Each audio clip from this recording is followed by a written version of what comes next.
All right, hello and welcome. This is your GM in the Great Barrier, broadcasting from the center of your entertainment galaxy. We are back with more Star Trek Adventures Aegis. Today's session brings us back to the moon of a gas giant in the Fomalhaut system. We're an away team led by Colonel Sharp, with alongside her the scientists from the Lily and members of her crew, including Lieutenant Commander Patel, today being NPC'd by the GM, but also Dr. Lambeth, the Chief Medical Officer, Sabral, the ship's Vulcan guide, and the Mako Second Lieutenant Mora, one of the security contingent, have managed to infiltrate the lair of a despot, one General Kraggan. He is apparently a part of the civilization that resides on this moon, the indigenous Calamese. He has placed an iron grip on what you basically inferred to be the largest settlement on the planet, and it coincidentally holds the place of record, a what you would say a relatively sacred space, and also the location where alien visitors left part of a star map, one that you have been following. You don't know much about these people that visited the world before and that left the place of record behind, but you know that they managed to create these great caves and relocate much of their civilization here by use of something they only refer to as the Great Machine. Unfortunately, the Calamese have had more recent visitors, and at this point it seems pretty apparent that these are Vulcans, and that these Vulcans have been backing Kraggan's campaign of conquest and brutality. In what name you don't know, but there's been some great power involvement throughout the earlier parts of the story, which anyone coming to this video fresh, I would encourage you to go back and look at the earlier parts of the Starry Compass adventure. For now, you have infiltrated a cargo train and have managed to basically zip around large parts of this underground city, and you are approaching what appears to be the zone where there's the most interesting EM activity. That is something that would suggest more advanced technology in the area. You've incapacitated a guard and have hidden yourself. Well, you'd mostly hidden yourself in crates containing spare parts for what appear to be sublight ships. You would also managed to incapacitate one guard, whom is presently unconscious, and you have acquired some limited weaponry from them appropriate to the group. You've also got at least one set of standard armor you can use to disguise yourself. So that is where we will pick up now, in basically a sort of small office part of a cargo train car. Basically a watch post where one of the soldiers was stationed, now unconscious. Saral and Sharp are both there. Patel is not too far behind. Mora is also probably maintaining an overwatch at the door. The scientists are mostly either getting out of their respective boxes or, in Tunkat Fenn's case, is being lifted out of a box set aside so that his boxmate, one Dr. Lambeth, can actually get out. We put you in a box of thruster parts, Ben. Sorry. That's fine. I don't mind. Yeah. You had you had a feather pillow next to you though. I might have had you sedate him. He didn't like the closed spaces.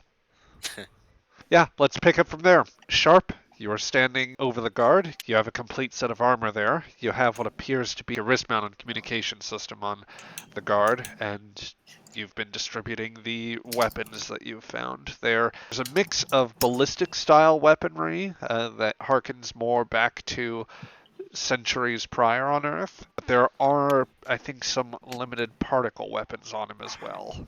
At the Yeah, very there was a Vulcan rifle. You didn't describe what the pistol was, but an energy pistol and then a ballistic pistol.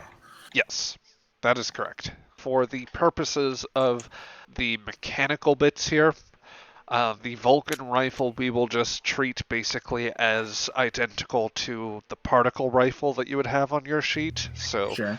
basically it's your And the phaser phaser 3 being a equivalent. phaser. Yeah. Okay. Yeah. She'll just hand the pistol over to the doctor or anybody else who wants it and size up the unconscious guard. kind of profile does this person best match for ourselves? Are you comparing him to one of the other crew members here? Yeah.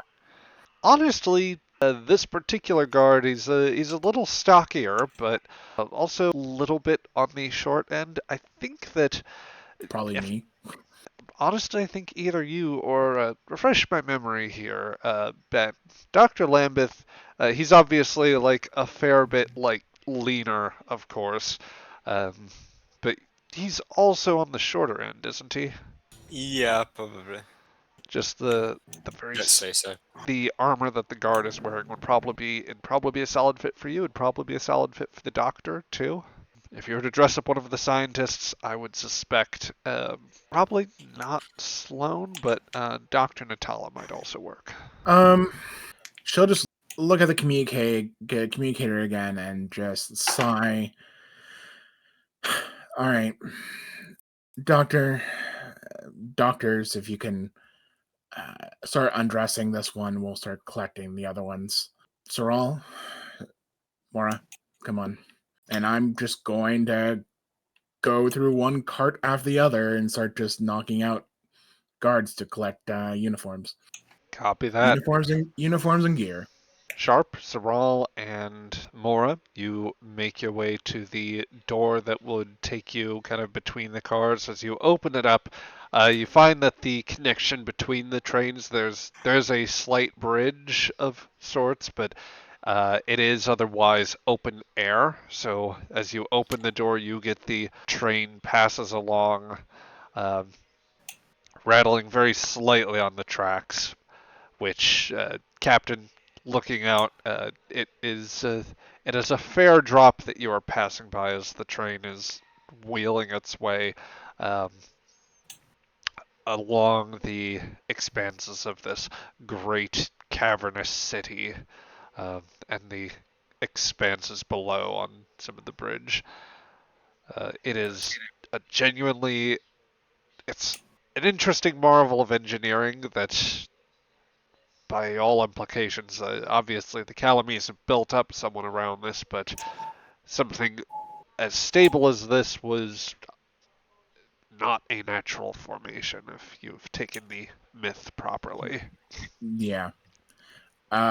Did the guards have mag boots or anything like that to suggest, hanging on top or on the bottom of this train? They did not have any. Their boots were not magnetic or suggest anything of the sort. It just seems like pretty standard boots. All right. I take out my tricorder and try to see if there's a life form like on the other side, or what direction they're moving, just so I can time the door right. Yep. You get a reason security difficulty of 1. Just to scan into that next car. Yep. And there's a tour underway, right? We heard an announcement about a tour coming. That is correct. Apparently, the base is about to have visitors, or honored guests of the glorious General Kraggan, and that some personnel are being diverted as such. Yeah, I'm going to spend momentum if people are okay with it, because my reason and security isn't that great. Do it. And then I can assist you as well if you'd like. Sure. Let me just look at Mora's reason. She's a new character. Let's see. Close quarters combat, space-based navigation. I mean, this is a vehicle. Definitely close quarters combat. Okay. Okay, my reason is only 7, but my security is 4, so I'm running with, and this would, I believe, apply to internal security. Right? We're doing an internal security activity. I mean, it's except you don't get a focus on a assist roll, right? You do get focuses for an assist roll. I just feel like, The security is internal to the cargo train. I would consider internal security to have more to do with uh, a setting with which you are more familiar with. So this is more of like a field operation, whereas Would internal squad tactics apply? squad tactics would definitely work. That is So honestly the yeah. Sorry, go ahead. Sorry, That's it. That's all I needed. To just name this focus better, would vehicle-based navigation be better? Because it's mostly I'm just thinking about like space stations, starships, large vehicles, stuff like that. Of like having a more innate knowledge of what goes to where, habits, that kind of stuff. Okay, I see what you're getting at. Basically, the idea that your character is trained to work within compartmentalized, like, Like if I was lost on the ship, I just have this sort of like backwards mind, not backwards mind, innate feeling of where to go, in the right direction, where to go if I wanted to go somewhere, yeah, whether that's sort of like noticing EPS relays or the way the air or movement is feeling, the direction in which people are walking, stuff like that. That sort yeah. of like somebody growing up in a ghetto would definitely know how to navigate a ghetto, right? Um, So I think I understand what you're getting at with this. Basically, it would almost be like a uh, almost a boarding boarding navigation. tactics, or well, I think that So I don't think space-based navigation is really the term I want to phrase here for yeah, that. it's kind of basic. I'll have to look up a proper term for this later, but I'm positive that there's something for it. But almost what my brain thinks of now is more like sort of a more highly like basically it's land navigation, but specifically as applies to like boarding vehicular or like compartment based objects, Yeah, ship stations. it's like a person who's been a miner for decades would like innately know, was the minute they're in a mine where to go, right? Yeah. And that's the way I was thinking about it, except with starships and space stations and large vehicles of sorts. Yeah. Yeah. We'll have to talk a bit more off stream or spitball on this, and Sure. indeed, if So any when I of say space-based navigation, that's what I mean. So I know it's been a long time with me having that focus. fair enough. Yeah. Also, I appreciate,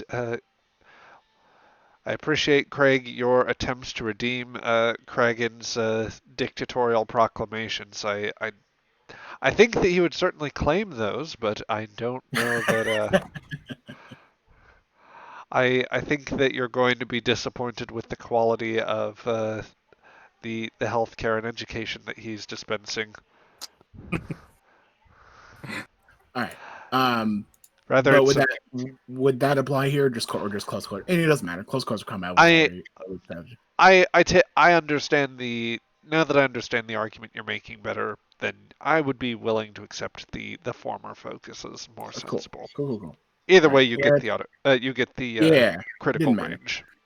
I just wanted to explain it because I know it constantly got confused. Yep.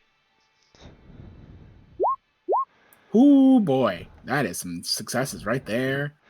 Yep, those are 3 successes from Sharp, or rather 4 successes, 3 of which exceed the difficulty of 1, so that is momentum back in the pool for you. And then Mora, of course, you get the chance to roll as well. Well, no successes there, but no complications at least. As a result, Sharp, you get a readout on the next, I'd say, the next 3 or 4 cars ahead of you. It seems pretty clear that there are the next one also appears to have a guard at one end, the end through which you would enter. He does appear to be conscious, but the best guess on orientation would suggest he would not immediately be facing you, so you'd have moments to act to incapacitate him, that at least buys you a task. Uh, Can there I? appears to be a second in the car on the other end, who appears to be moving away, possibly into the next car. And a scattering of them in the. I think the third car is presently empty. The fourth car does seem to have another bio sign.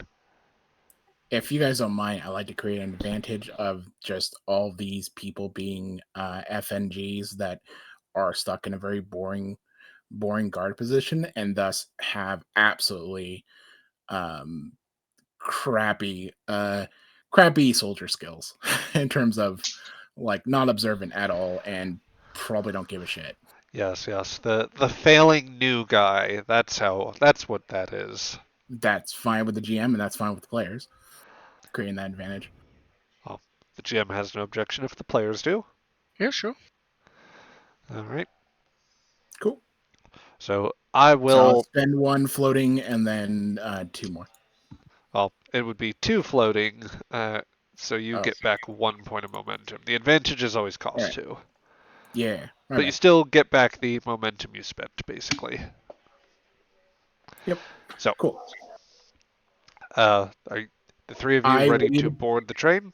At the next Yep. I wait a beat so that way the person on the far end can fully move on to the next car and then just rush the door open and just full on tackle the other guy before he can react and knock him out if I can. Okay. I will, as part of this, I will just allow you a daring and security roll, and I'll not even have it contest. So as long as you succeed, then yeah, that should be enough to get in a grapple, give you the chance Yep. to incapacitate. Close quarters. Yep. Spending momentum. Ooh, 3 successes back, so that'll give you the 2 momentum that you need.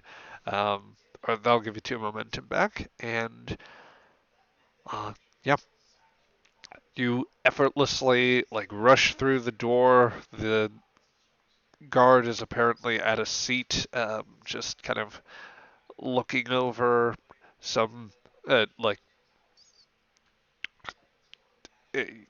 oh geez, what was I thinking? Oh, he's probably actually inspecting his ballistic pistol, not in any particular way that would keep it at a good state of readiness. I think he's honestly just a little spooked as the door opens and doesn't quite get it to a position where he could discharge it. As you tackle him, the gun goes out of his hands. Thankfully, the safety was on, so as it bounces aside, it fails to go off, anything of the sort. I just elbow his throat to shut him up. Copy that. Do you want to roll damage for a strike? Sure. Bet this guard didn't think that being assaulted by an extraterrestrial was going to be a thing that was going to happen today. Nope, and he certainly wasn't expecting to take a non-lethal injury to the throat. That wasn't in the job description. Imagine you're just getting rushed by a little grey alien, and instead of advanced phaser rifles, he just boxes you in the face. Yeah, it's pretty much what happens. You go for the throat punch initially, but your blow is so your blow catches him so off guard, and indeed in the process of the tackle, this being's helmet comes off, and then the follow-up punch sends his head back hard enough into the deck that he's going to lose consciousness. I freeze and wait a beat to make sure that there is, no reinforcements or anything, or nothing was heard, no alarm, and then just slowly get up. Yep. So, Mora, Saral, you enter into the train car. Once things readily seem safe, there is, another guard down in front of you. This one you didn't need to nerve pinch, Saral. Oh, I had to claw already. Yes, I'm sure you're form was impeccable. Go ahead there, Sharp. I will go over to the next door, motion for Sorrel and Mora to come along, and then just knock on that door and wait. Step aside and wait. And say, Sorrel, if you can do the honors. But you knocked and what? I knocked on the door so that way the freaking guard can maybe show up or check, come back, walk over, and you can just ambush him with a Vulcan neck. Oh, you're waiting for him to open the door, which is like, what, you want me Yeah. to open the door? What? The sequence doesn't make any sense. No, yeah. no, my bad. Okay, yeah. Soral just acknowledges by moving to the side of the door, just like pressing against the wall, and expecting the guard to step through. Hopefully. Okay. Once you've moved to the requisite space to where the timing it so that the guard eventually comes back, and placing that knock, you do eventually get the next guard coming through the doors. Like, oh, what did you need? I'm telling you, if there's more of, if you're looking for more rations, I don't have any more spares left. What? And pinch. All right, daring plus science, please. Difficulty 1. Daring. I will still argue for the troubleshooting, folks. No, I'm joking. I will assist by just covering his mouth. Okay, you may assist with daring and security then, Sharp. And then I'm standing as sort of backup in case there's any additional trouble. Yep. All right, so that is 3 successes with Soral's 1 and Sharp's 2 on the assist. That gives you a full pool of momentum, a point that is floating, and another on. Soral, I guess if you want to roll for damage here. Uh, Okay, yeah, that's enough for a non-lethal injury. So, yep, the guard goes down. I choose unconsciousness as injury. 3 down. There's 1 more within sensor range, about 2 cars away. Just before we proceed with that, let's get back into the other car for a moment. Doctor, you've been effectively dislodged from what you've been told are spare thruster modules, the sort that would be on top, or like placed in a shuttlecraft or something small of that size. The denobulant Natala and Lieutenant Commander Patel have both helped you out. Okay. Doctor says, how strong, perchance, was that sedative dose you administered to him? Or is he going to be out for a few hours, or should we expect him to possibly wake up a little, like, all of a sudden? I'm just curious. I mean, I gave him a small dose to start off with. I've got some spares. I can give him a bit more if you need. But I'd say another 15 minutes tops. Right. Before he starts waking up. Right, good. Well, he says, clapping his hands together and rubbing them a little bit. Let's see, I guess I've got to keep getting the armor off, or I'll supervise. Doctor, unless there's something you want to do here or anything else you want to look for, then I'd say follow up behind the Colonel and Soral just in case there's any sort of issues there. I'd hate for something to go wrong and then, I don't know, risk our most combat capable members of the crew. I'd rather make sure people stay in the fight. Understood. Yep. Before you move up the car, is there anything, Doctor, that you would want to look for? Just to provide you some context, the particular, you are on a cargo train right now.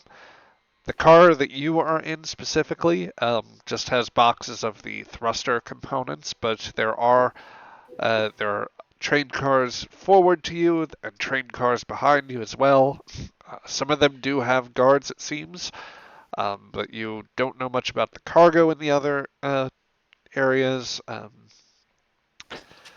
You only know that the colonel is taking some of the group ahead and basically incapacitating guards in that direction.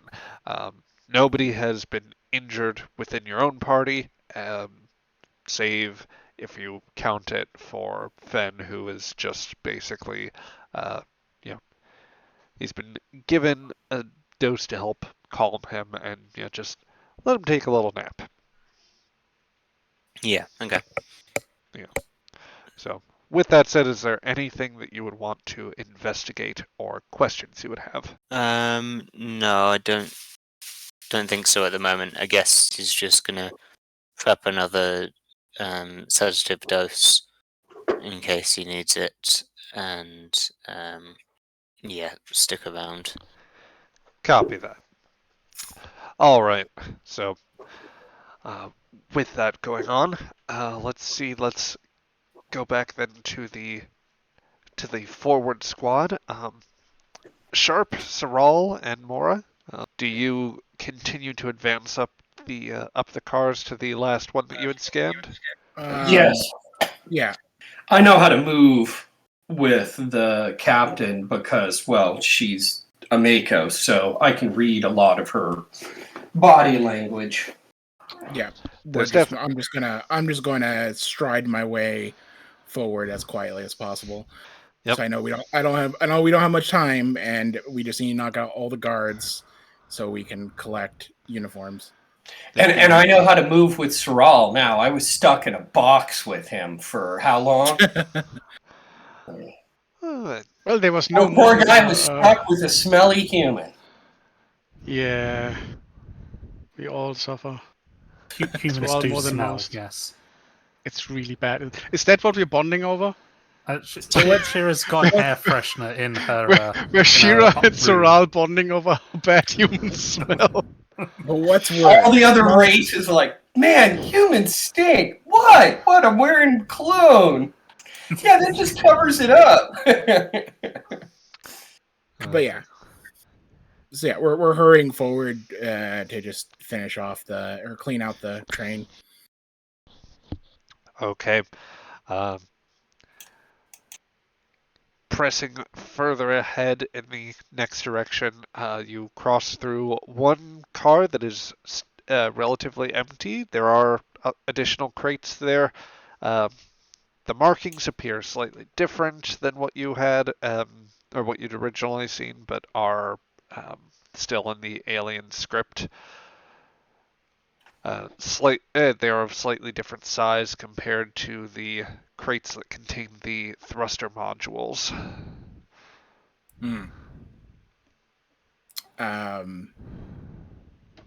I just put my translator really close to the markings to just go quick look, see what they are. Okay.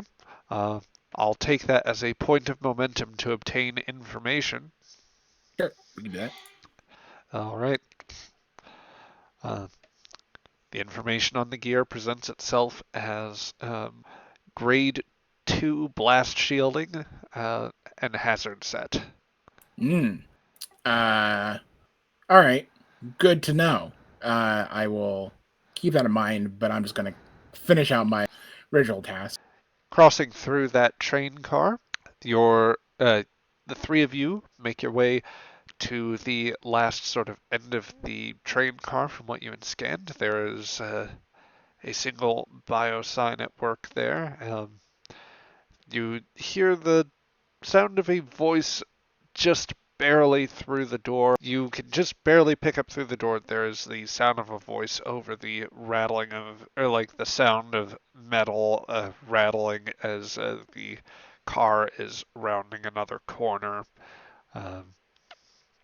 There is also the beginnings of deceleration, though from what you can tell with this train is that it's of a sufficiently old technology that it's probably like you've got a fair few minutes before it necessarily stops. They are also like making a bit more of a turn, so they don't want to take that at such speed. Right. All right. I'll look to Mora and say, notify the others to get the uniforms off of the unconscious guards. We only have a few minutes. Make sure you put the bodies into where we were stowing away. Yeah, I'll head back, get the uniforms, get the bodies stashed, and Cool. take the word to the crew. Yep. And then just Sorrel and I will wait for a gape or a moment of pause in the talking to just roll in there and take care of the other guy. Sounds good, man. So Okay, head back and do that. And I gonna mute for a minute, so I'm here. I'm just muted. Sounds good. All right.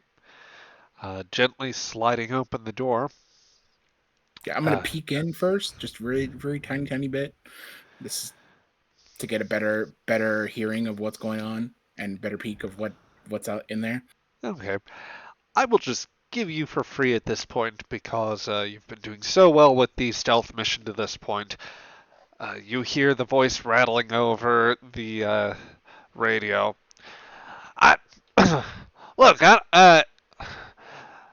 Major, I don't know why they're coming back either. General just said that we need to route an appropriate ceremonial detail for when they land, so you're gonna be off on your own here.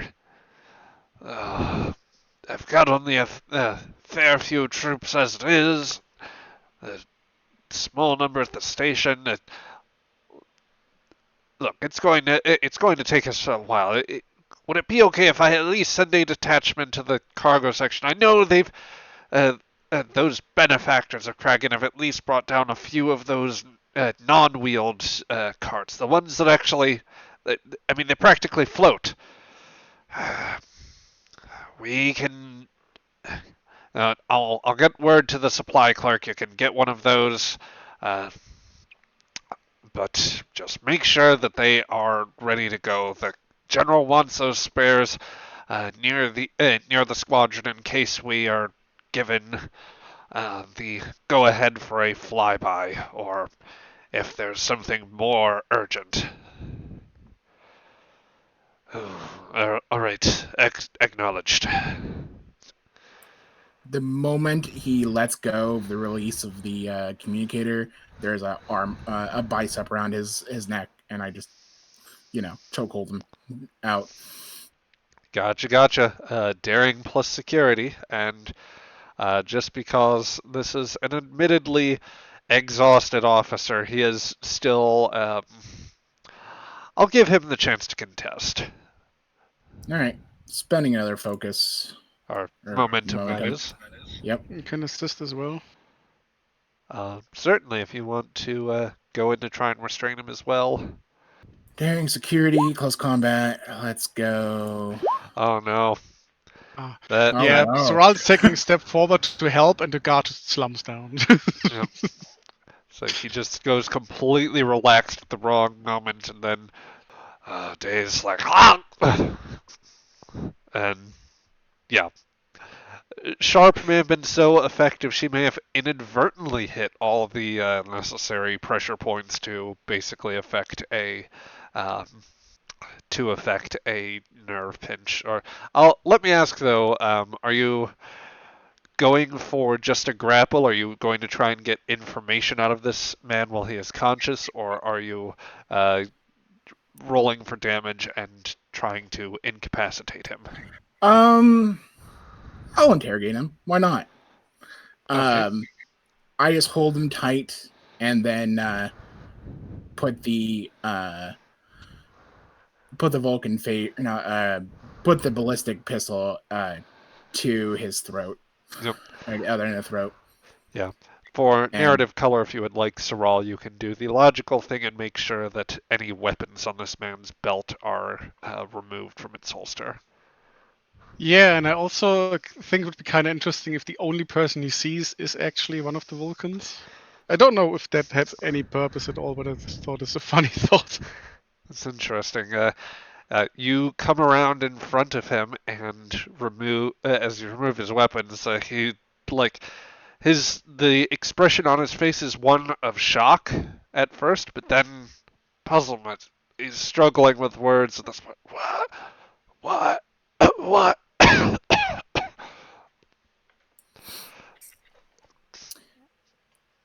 Why don't you tell me, and my friend here, what exactly you were just communicating? What? What? I don't understand. She Why? just tightens a little more, and let's go. You don't have to understand. You only have to answer the question. And I say that as emotionless as I can Vulcanly possibly do. He just keeps his eyes fixed on you, Saral, with the pistol on the back of his neck. We're only preparing for your. There shouldn't. I didn't think there were any of you here right now. The ships are only just now coming back. Did they leave you behind? Why are you here? He just again stifles him, Oh, holds him for a long moment, and then like almost to the point of nearly passing out before letting go again. and he'll slightly lurch forward when you let him go, or like as much as your restraint will allow him to. Yeah, he's still restrained. Just let him to breathe again. That was not answering. That was asking questions. We're preparing. We're moving cargo. The general. He thought that he thought with our benefactors returning that it might be necessary to prepare prepare the craft we've been constructing. We have a squadron of vessels that could potentially go beyond the skycraft effectively. We've received warnings there may be foes that wish to come here that would do harm, that would try to overthrow Kraggan. How long has Kraggan been worried about this?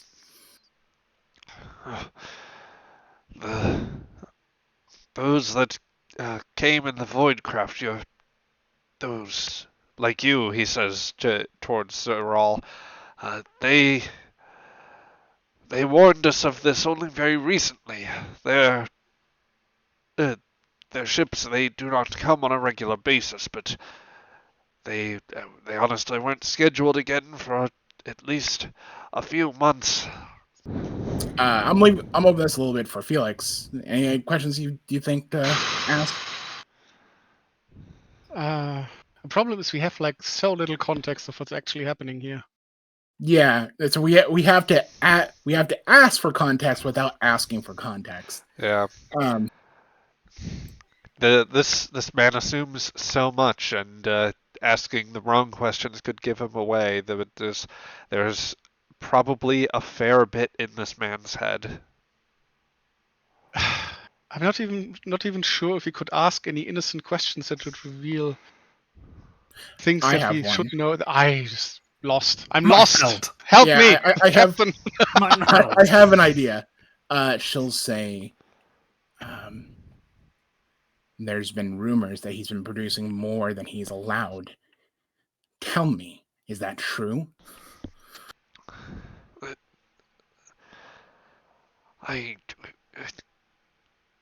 Your people haven't had any opposition to this to us before, and we haven't been able, so far as I know, to circumvent the only prohibitions that you've put on us.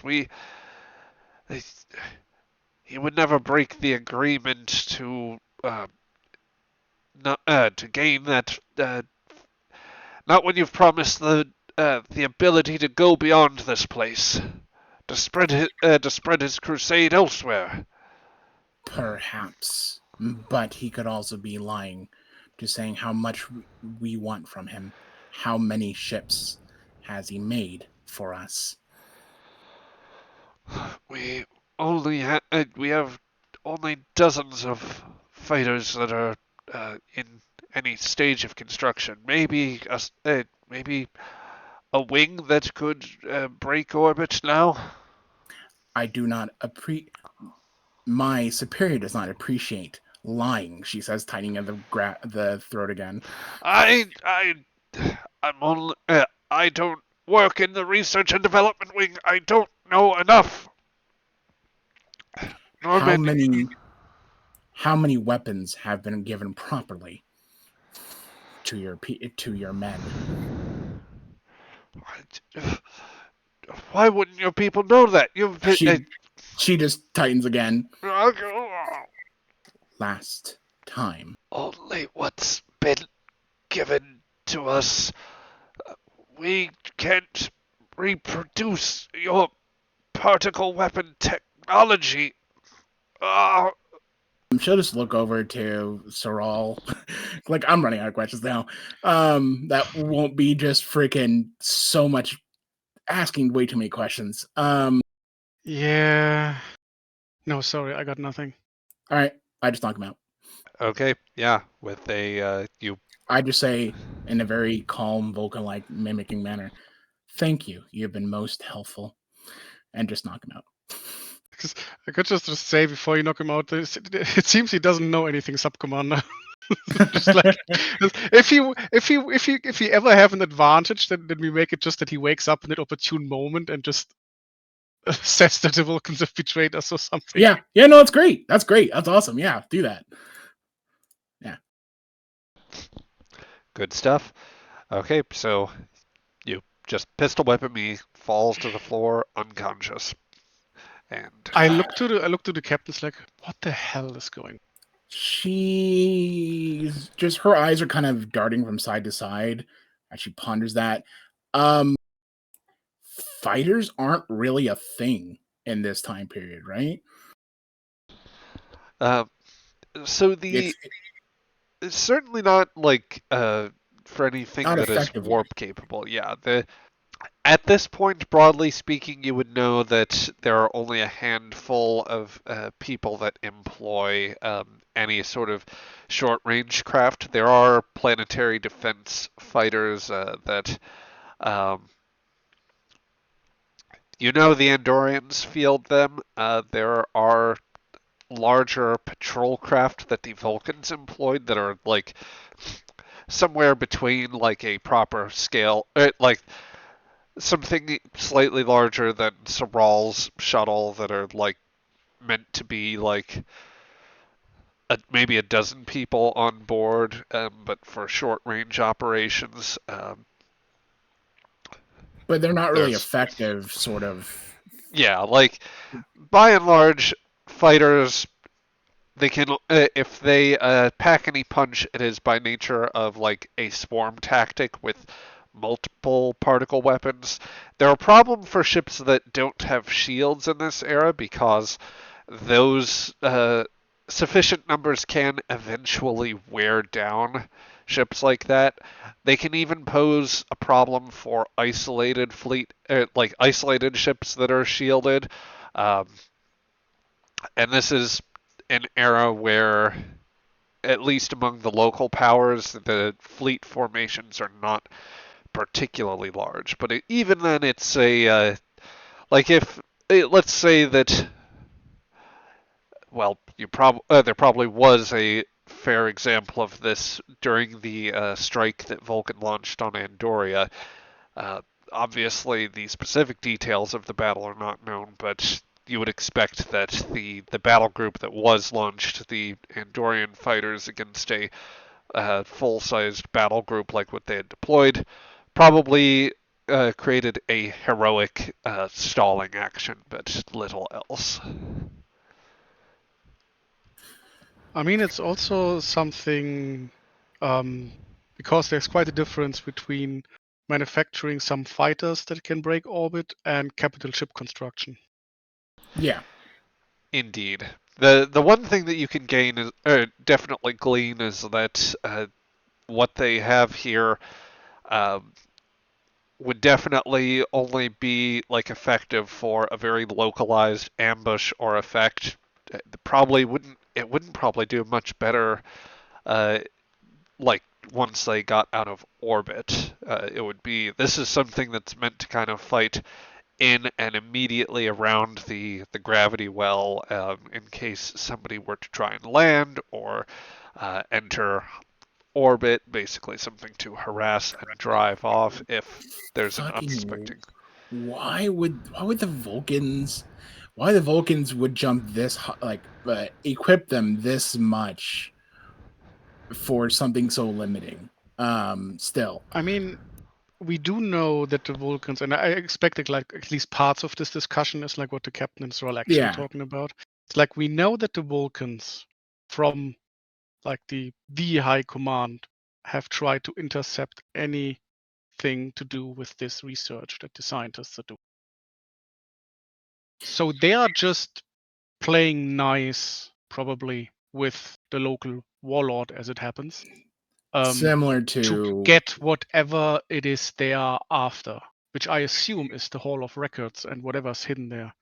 similar to how my people would equip Bedouin tribes or other petty kingdoms with various leftover technology to better protect, to use them as defensive blocks than anything else from whatever they're prizing. She nods. Despicable, but makes some sense. But why the extended stay? Like either they haven't yet gotten access to the information they need, or whatever it is not that easily acquired, carried off. Or the sheer amount of depth that they feel the investment can be. Also, why wouldn't they just take it? It's probably not movable, or they have no idea how to properly remove it from this planet. Yeah, but they without could just occupy the planet. I mean, like, this is like an off question. The Vulcans have like not necessarily occupied in those words, but they are known to They're very British. keep their thumb on Yeah. other planets, isn't it? If that's a lore question for the GM, then most certainly. And indeed, Yeah. the Vulcans have plenty of examples of cases where they back proxy authorities in order to maintain stability. If either of you were to think about it for a long enough time, it would probably occur to you that the Vulcans are doing this in a number of small worlds, dozens and dozens of small powers, basically. Corridon, Mazar, and countless other worlds. They very nearly had that relationship with Earth, but the humans have been very insistent on getting out into the galactic community. We don't roll over very well. Yep. Tell a human to not do something, and he will absolutely immediately do that. Yep. Yeah. We are the cat that knocks things off the table. Yep. Up before the war kicked off in earnest with Andoria, the general thing that you could say about the basically Vulcan foreign policy was that they were trying to play the role of offshore balancer and a regional stabilizing force, basically occupying or selectively backing worlds all over the region in order to create a favorable balance of power and security situation. But this is more than that. It's definitely the thing. It's not so much of like another thumb of the Vulcans, bearing down a society. It's they're doing it to a pre-warp society and uplifting them, and that is like just an extra step that we haven't yet seen Vulcans really do. So it's weird. Which brings us back to why. Yeah. There's no reason. As we're talking, I'm dragging that guard across. I'll stop at the box with hazmat stuff, and I'll say, Sorrel, if you can grab some of those in that box, Sure. and then continue onward. Would this be just taking one of the boxes with you, or would you be opening up what's in there and like just I trying? assumed I'm taking something from the box, not the entire box. Fair Yeah. enough. Let's see. First, just to note, I did in fact do a posture check, and I'm making sure I am good and. Hang on. Yep. Hydrate too. Ah, yes. Thank you for the hydrate there. I'm painting on the side. I'm shrimping majorly. There's no posture check that can help me. With regard to that, Saral, you pop open the crate that that the captain directs you to. You find that there appear to be supplemental parts of gear to the armor that you seem to have uncovered. In particular, what seem to be attachments to the helmets that present large sort of plates made of similar kind of material with the similar divots in the helmets that would maybe slightly redirect a blast of some sort or provide some sort of protection. There is also a fairly translucent sort of layer above that, but something relatively thick, effectively a faceplate. There also appear to be some fairly heavy-duty gloves that go with it. So this would go a further ways towards helping you disguise yourselves.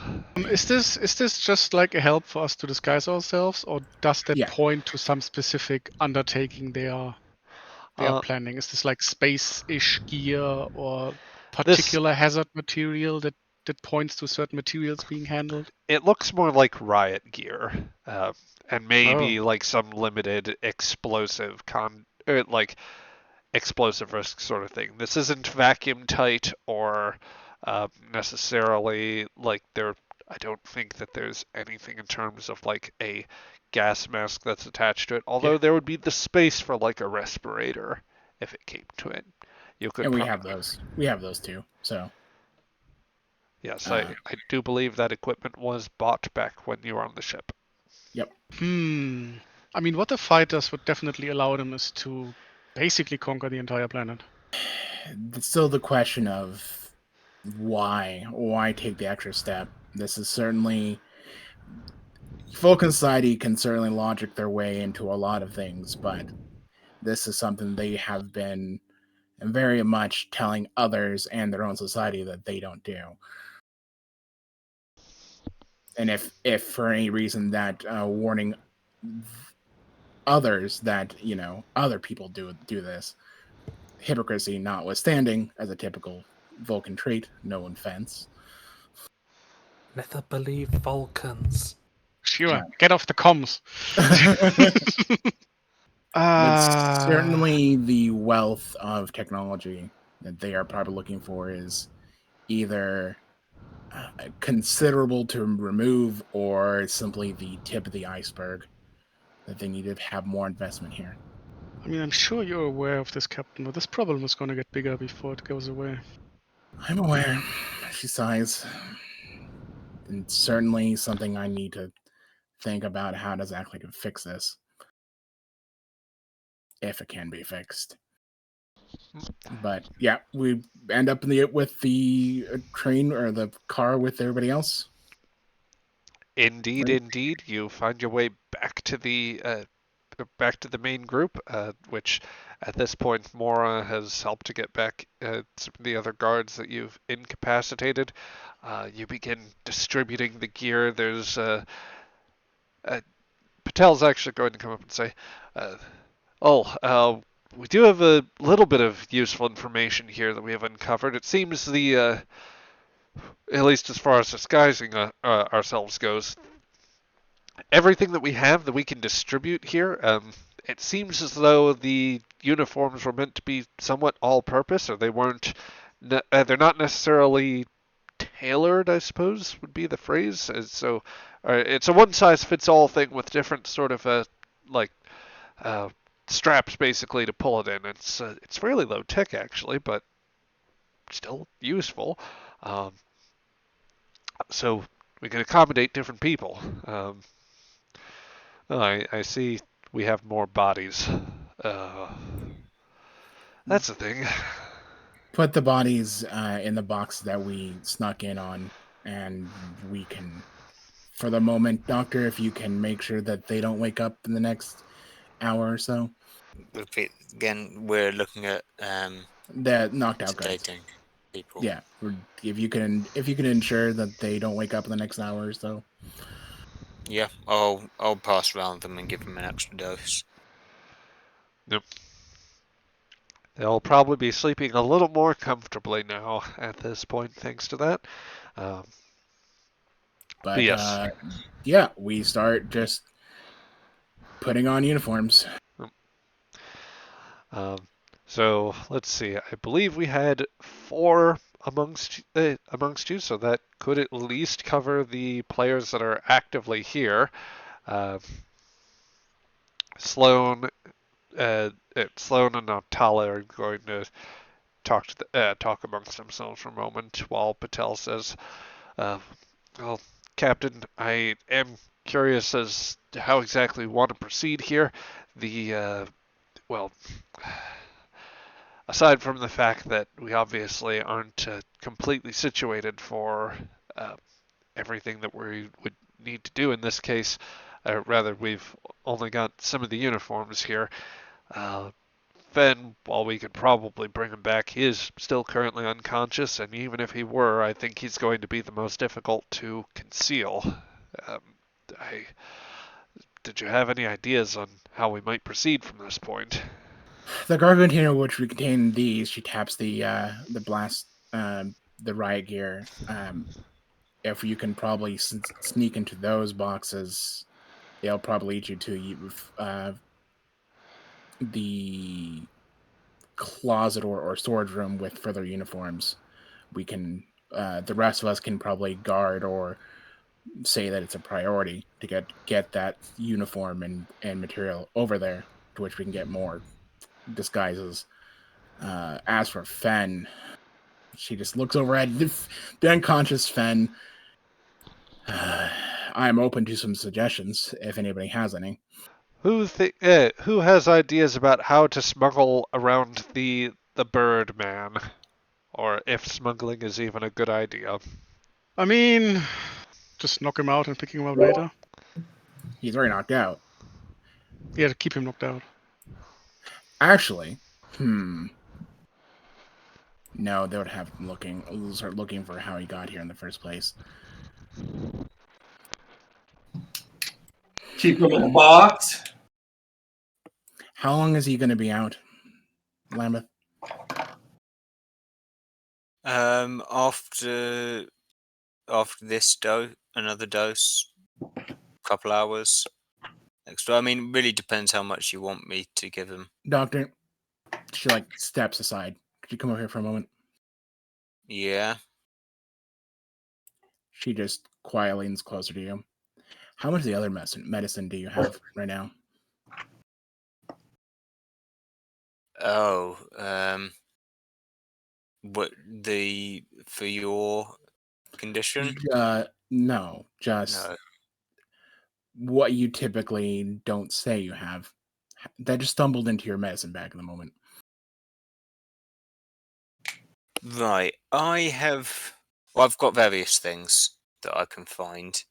At the moment, it's mostly bits and pieces, enough of a couple different things for a dose or two. I can Anything mix them up. anything that might be light enough that could make our bird friend a little loopy if he's so woken up. Loopy how? Just making it more of not believing what he's saying. I mean, I can probably do that without any drugs, but yeah, I'll give him a little something. It'll be mostly I can make it mostly placebo. It's just once you add a little bit of something, odd and strange, you stop believing the rest of it, right? She nods. So yeah, won't take much. Some mild hallucinogen stuff. I've got something like that packed in here, probably. Just as a backup. So put Yeah. that in with Oh. with anything further for him. And if he is found in a box, certainly he's just a weird bird, and we can collect him later. Yeah, all right. And if we can cover him later, you can clean him back up. Understood. She nods. Any other questions or things we have to handle? No questions from me. Looks over to Mora, the doctors, Patel, Saral. Well, if players want to say anything, I will give them first dibs. No, ma'am. This is the best we can do given the circumstances. We're just doing what we can in the field. I can't think of anything else. Saral, how often are you used to and can get away with bullshitting your own people for why you're there? If I had any idea why they are here, probably longer. You don't mind being our superior, maybe an inspector? I don't know. She shakes her head. Could certainly try. You can do this, Saral. You've done some stuff like this before for the ship. You've been a great help, Saral. Thank you for helping out so far as you have. But I do need some of your extracurricular hobbies right now. I thought that's what the doctor was for. Also that. I'm happy to be the resident Vulcan. She nods. But again, until we don't know what they are actually doing here, it will be very narrow road we are walking. The further that we can get everyone else disguised and deeper into this place we can get, I imagine the more answers we'll receive from all our questions. Hopefully. So, doctors, if the box is over here, and I apologize once more. We'll get in. We'll get into these here, and yeah, we can make use of these to at least. Well, we'll get in here. Just Sloan and Natala start crowding in. Patel says, "Do you want me back in the box too, sir? Or if I'm hearing you correctly, do you want me in one of these guard outfits while Saral goes without in order to?" Yeah, she nods. She nods at the ladder. Okay, thank you. Patel takes out his handkerchief and just kind of wipes away a bit of sweat from his brow. She just leans in with a whisper to Patel. I'm not going to tease you any further. So I apologize. You're fine, Captain. I'm just happy not to be back in the box. And he will immediately take to putting on the outfit that the armor so as to help cover himself. Yep. He forgets his anxiety for a moment up until he takes hold of one of the pistols and then shudders a little bit at that. With luck, you won't have to use them, she says as she seals her helmet. All right. So the box is closed. Is there anything I could do? I mean, I'm kind of in my mind. I'm still kind of wearing Vulcan clothing because that's what Soral usually wears. It's like civilian clothing, obviously, but maybe the cut is close enough that they here won't notice that much. You think I could get away with that? I think that most of Kraggan's ilk have had very little experience with Vulcans beyond seeing them up close. They certainly don't know the ins and outs of interstellar fashion, so it is all about how you carry yourself, Saral. Yep. Oh yeah. That I know from real life experience. Just walk around like you belong there and no one fucking questions you. Which Vulcans do all the time. That's why no one questions them. It's genius. Yes, so you should be good, and those skills will help you very well, quite a bit as the train begins to slow down and you begin to reach your next stop. But before we go forward here, I think that we should take at least a moment to check in back on the Aegis, which is presently,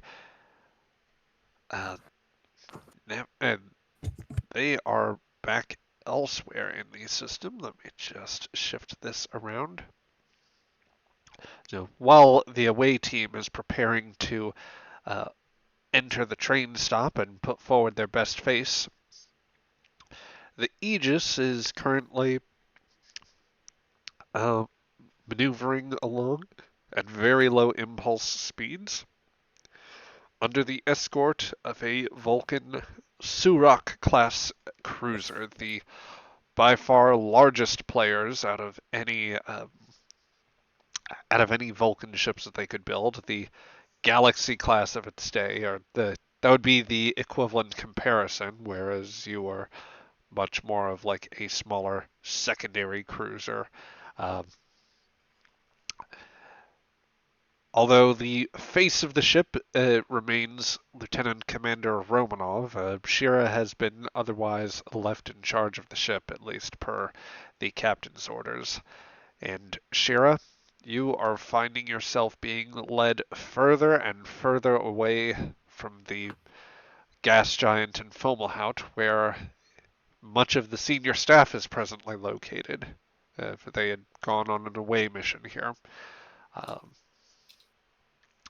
So we cut back into the bridge, where at this point Creighton is receiving a report. Commander Romanov, Lieutenant Shira, word has just come in from the engine room. They have the limpets are set up. We actually have them in the dorsal cargo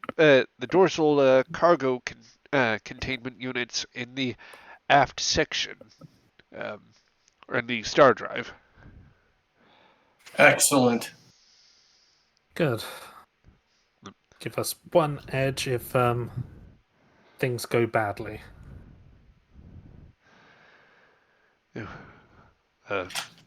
Yes, sir. Connolly turns from the helm as he's content that you are presently on a safe enough course to where he doesn't need to make a correction. Yeah, but that is the question of, well,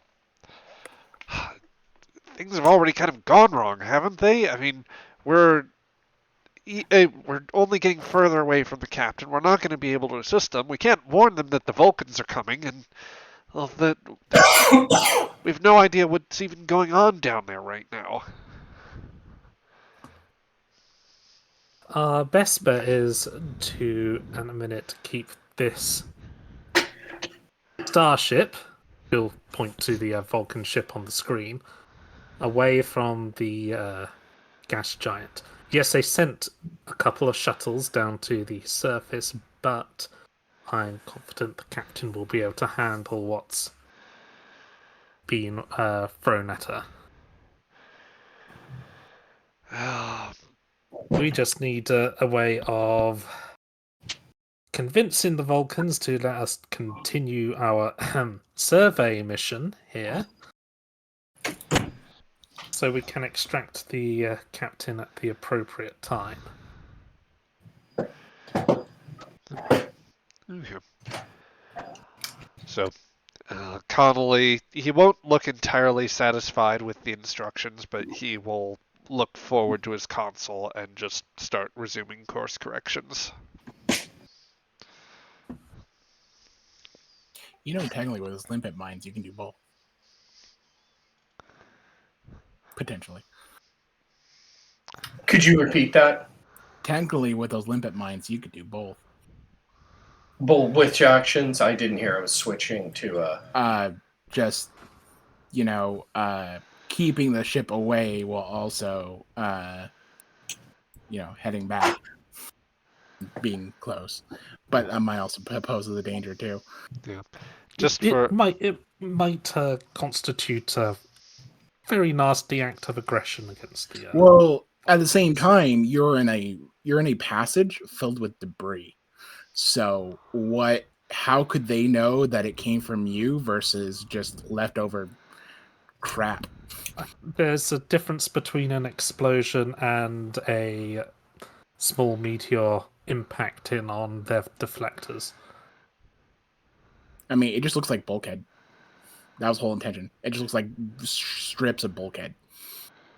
It's true. When it explodes, they might think it's not strips of bulkhead. Well, the limpet mines don't actually explode. It's more don't like explode. Oh, what do they do? They are warp They're- inhibitors. The goal They're, is if we- those heat packs that you can weld something together. That's basically what they are, except as bulkhead pieces. So they just gum up the works of deflector dishes, engines, sensors. It's designed to basically, that's why they're called caltrops. It's designed to immobilize a ship in the most passive way possible. And we may have to do that, but that's a last resort at the moment, because the last thing we want in this area of space, three-way war. Sure, but this is Peter as an argument is that Right. the whole thing is that it's not, especially once you're dropping it out of a cargo bay, it's not a bomb. It's just pieces of bulkhead that will just latch itself and fuse onto locations. It just looks like random debris latching onto you. That was what she was trying to go for in terms of those limpet mines. You can use them aggressively if that they do have the option, but especially in this, it's probably best suited in such a location right now without you getting caught. That's true. That's true, player to player. At the moment, though, we want to keep them busy because we have an away team on the ground. And, So if you limp at mine right now, you start futzing with their engine, they are stuck in the tunnel rather than near the planet. At this particular moment, I'm actually going to intrude narratively. Crichton is going to tap his earpiece. Sirs, message received from the subcommander of the Koteth. They're ordering us to come to all stop, and preparing to do so themselves. in the corridor itself? Yes, sir. How far are we to the edge? Connolly puts up the handy-dandy screen that we worked out. Let me just put it up. Stand by. Working off tactical display here, sir. Okay, we are currently... here's the corridor. We are presently along the outer edge. We are located about here right now in the outer system. Based on our current position, we are effectively out of communications range with the planet, but we still can't get a signal out beyond the system. There's still too much residual interference from the radiation and from the various objects and debris around the corridor. Got it. They've got us Well, basically in a that's- dead zone. That's They were going to take us out, ma'am. that's the place. This is the place to do it. This is the place to do it. So, and these guys are obviously some kind of dirty Vulcans doing something either for the war effort or an independent thing. And the way they've been monitored, it's probably an independent thing. So, yeah, this might be the time to employ the limpet. This smells like trap. Yes. Okay. So you need to turn it around on them. I'll sit down at the engineering station. Okay. So, well, You- let's see if these Sir, limpets do a job. says your science officer now. Sirs, Yes, Stuart. I'm clearly not rated for wartime or anything like that, but gravity is still gravity. So if you want to perhaps let the limpets go as soon as we are about to hit a break, it might just drift in their direction. I can calculate that, and so can the navigator. So yes, and you can assist with science. Do you want a deployment? Do you want a deployment plan now, ma'am? Looking at Eula. Yes. Okay. I would think you make the science roll, I make the engineering roll, and then who do we have? We have Wade. Well, GM, what do we roll? What do we roll? Give us the rolls. So I'm looking over the. I'm going right now back over the rules for deploying mines in Star Trek Adventures, which is actually a recent development that came out in the Utopia Planitia book. It is for those that want to know, and because the GM can't resist a good shill for good Modiphius product, it provides all manner of information, not just on different Starfleet ships, but it shows you how to build your own, including different weapon systems. It also provides different narrative seeds, um, any things that would help inform somebody's perspective as far as life in Starfleet, the types of missions you might undergo, Trek No Babble, all sorts of useful things like that. What is of particular relevance today would be how to apply weapons. In this case, land mines, or rather space mines. They are deployed by a vessel with a difficulty 0 control plus con roll, assisted by the ship's computers plus security. While the task generates no momentum, the successes that are rolled during this task actually set the difficulty for an opposed task by the other ship. Any ship that ventures into the minefield will typically show up, let's see. Basically, that ship has to roll against whatever you succeed, or whatever your successes are, and if they fail that difficulty, then the limpets or rather the mines as a general principle, would hit the vessel. So let's see. Yeah, it's when a ship moves into close range of the mines, they have to roll a control con task assisted by sensors and security. That's the basics. So. Okay. Okay.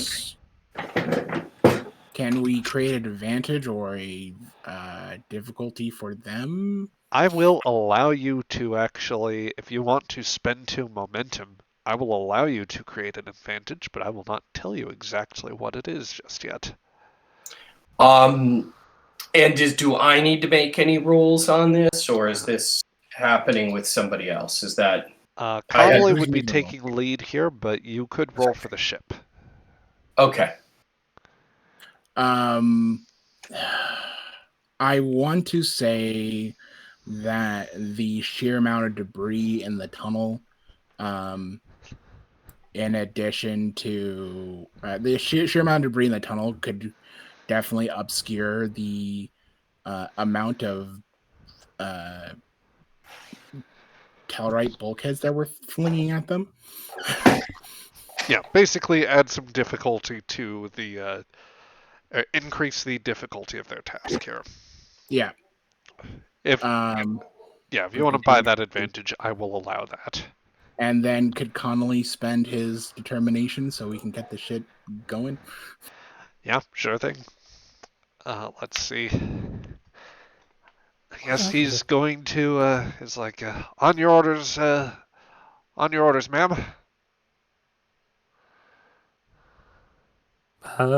Execute. Connolly is going to cut across and, for narrative purposes, I will say, Romanov, if you would rather like to, it would depend. Shira, if you would prefer that we go with the arrangement as it is here and, be near the tactical station to let those off, I will let you do that. If you would rather be in the big chair while this is happening, then Romanov can technically be at a console to push the mine release button. I'll be around the security console. Okay. Question. Could now that I know we're going to use the Vulcan ship and we've scanned that battle cruiser, can I make an engineering roll to give them, the mines, an extra chance to latch on based on the metallurgical characteristics of the other ship's hull?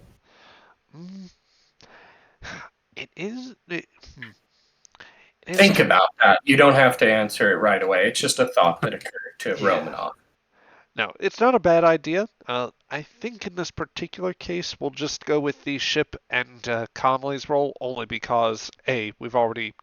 The limpets were kind of constructed to be an all-purpose sort of thing. Okay, fair enough.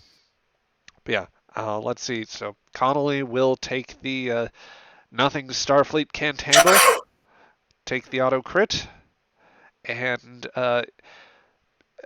Now, question to the group. He does have bold con, so he could re-roll his dice pool if he buys 1d20 with threat. Would the group be opposed? Sure. That sounds good to me.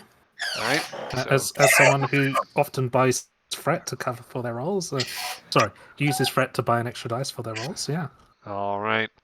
So then, the GM will buy an additional d20 with a point of threat. If somebody could roll computers and security for the ship, please.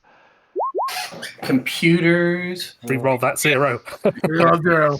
Yep. So Okay, Connolly... one die. There you go. All right, Connolly will use bold to re-roll that complication. Ooh. Ooh, there we go. 4 successes on the board. Actually, technically 6 because of the auto crit. So Connolly is going to edge the thruster,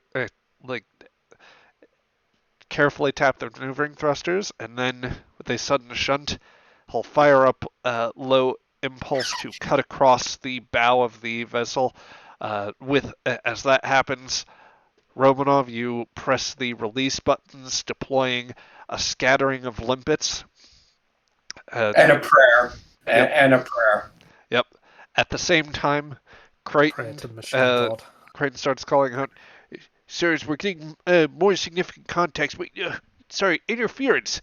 And as all of that is happening, Shira, you notice that there is readings of energy currents along the ship's hull plating. Energy currents along the ship's hull plating? Yep. Ours? Let's see here. As things happen, have we polarized our? You were at an alert condition, so you are presently the hull was polarized. Okay. All right, that's. Can I do a damage control? What kind of energy currents are we talking about? Steward. Beam energy currents. Yes. As you're trying to figure out what's going on, Steward, you check the main sensor display and you notice that there is a bit of excitation among the particles in the system. Sir, we're having a radiological alarm. We're having stellar winds coming from the Foamhout system.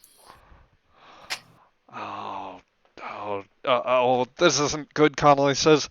Something like that could stir up the material in the system. And let's see how... the question is, and how? Ooh. Yeah, that's... Connolly starts checking navigational sensors, and the navigator it looks over as well, suddenly calling out, "Sirs, objects on approach bearing 106 Mark 7. On screen? and behind, like to the aft of the ship, coming in from all manner of directions towards the Aegis and the Vulcan cruiser, the Koteth. There are a set of like large bits of debris, I would say, ranging from relatively small objects, that is to say, maybe half a shuttle pod, to something approaching a full-scale 2 vessel. They are bounding about, having been jumbled by the different objects in the system. And let's see, 3 objects are closing on a path that could intersect with us, sir. Reroute power to maneuvering thrusters. Connolly, get us through these. Aye, sir. So Connolly is going to attempt to engage evasive maneuvers. Firing up daring plus con. Do I have your permission for one more spend of bold to buy an additional d20 with threat? Please do. Right. I'll give him his composure focus in this case as he maneuvers the ship, Nice. pitching and yawing in order to avoid the different, or in order to avoid the course of the different objects here. And with that, Connolly is going to be able to overcome the difficulty there. I think that I hadn't stated it there, partly because I was describing it internally, but I will just, I'll say that 2 of those successes were necessary to avoid that, so you gain back 3 points of momentum. Yay. Or rather, Woo. 2 points of momentum. I'll let you draw at your leisure. The Koteth also tries to avoid, but in doing so, they first have to contend with the check from the mines here. So let's see how they do. Remember, they're also penalized. Yep. She's a Disadvantage. lot bigger ship. Yep. They've got a man with the penalty. They've got like a difficulty 7 roll now. Technically possible. It's doable. Doable. I'd have to spend like 3 threat in order to do it. I think at this point it's really just going to be, do they complicate? Let's see. So, well, no, the ship can assist. So I'll spend the point of threat I would have taken from Bald in order to let them avoid. Let's see. So, 1 from the crew. And that is only 2 successes on the board. That is not going to be enough. So the Koteth, much larger ship that it is, begins trying to angle to port and starboard, trying to actually redirect its superstructure so as to bring its deflectors to full bear on the incoming objects, and possibly weapons as well, or at least tractor emitters. As it does this, however, because the way ships in Trek tend to operate, it has to execute a broader turn, and as it does, it catches a number of limpets, which begin to attract to the warp ring that surrounds the cruiser. It manages to harmonize perfectly with these shields and begin to cut through. There is as you get that close-in look, the bulkheads begin to resonate with the shields, creating the effect that of the objects interacting with the energy system.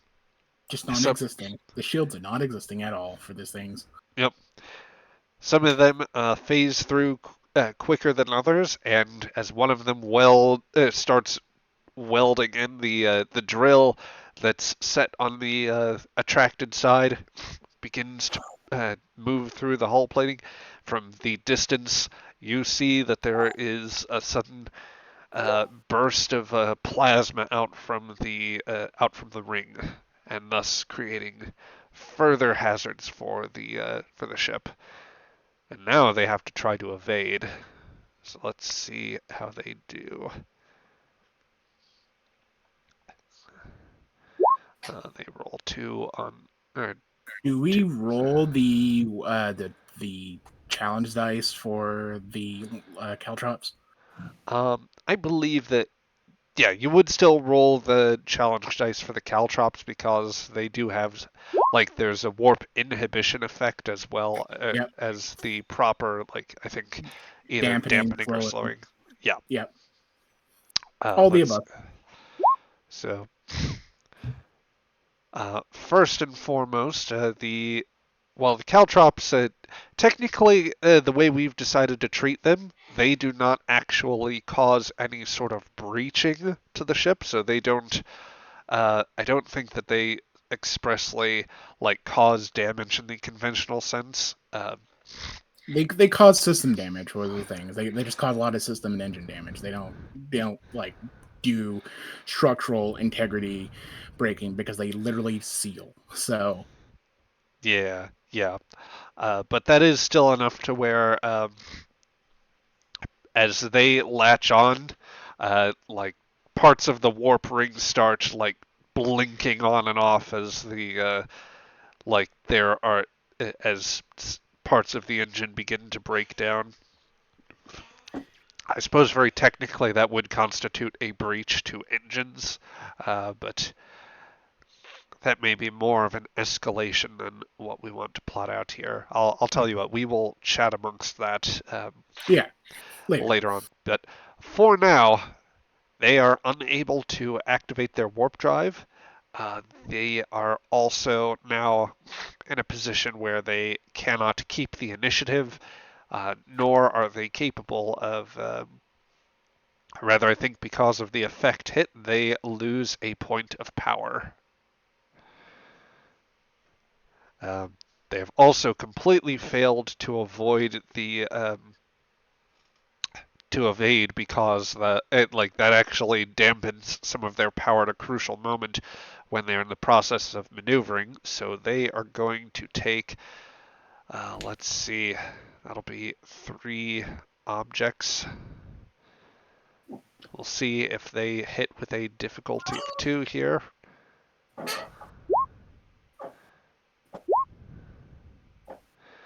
Okay.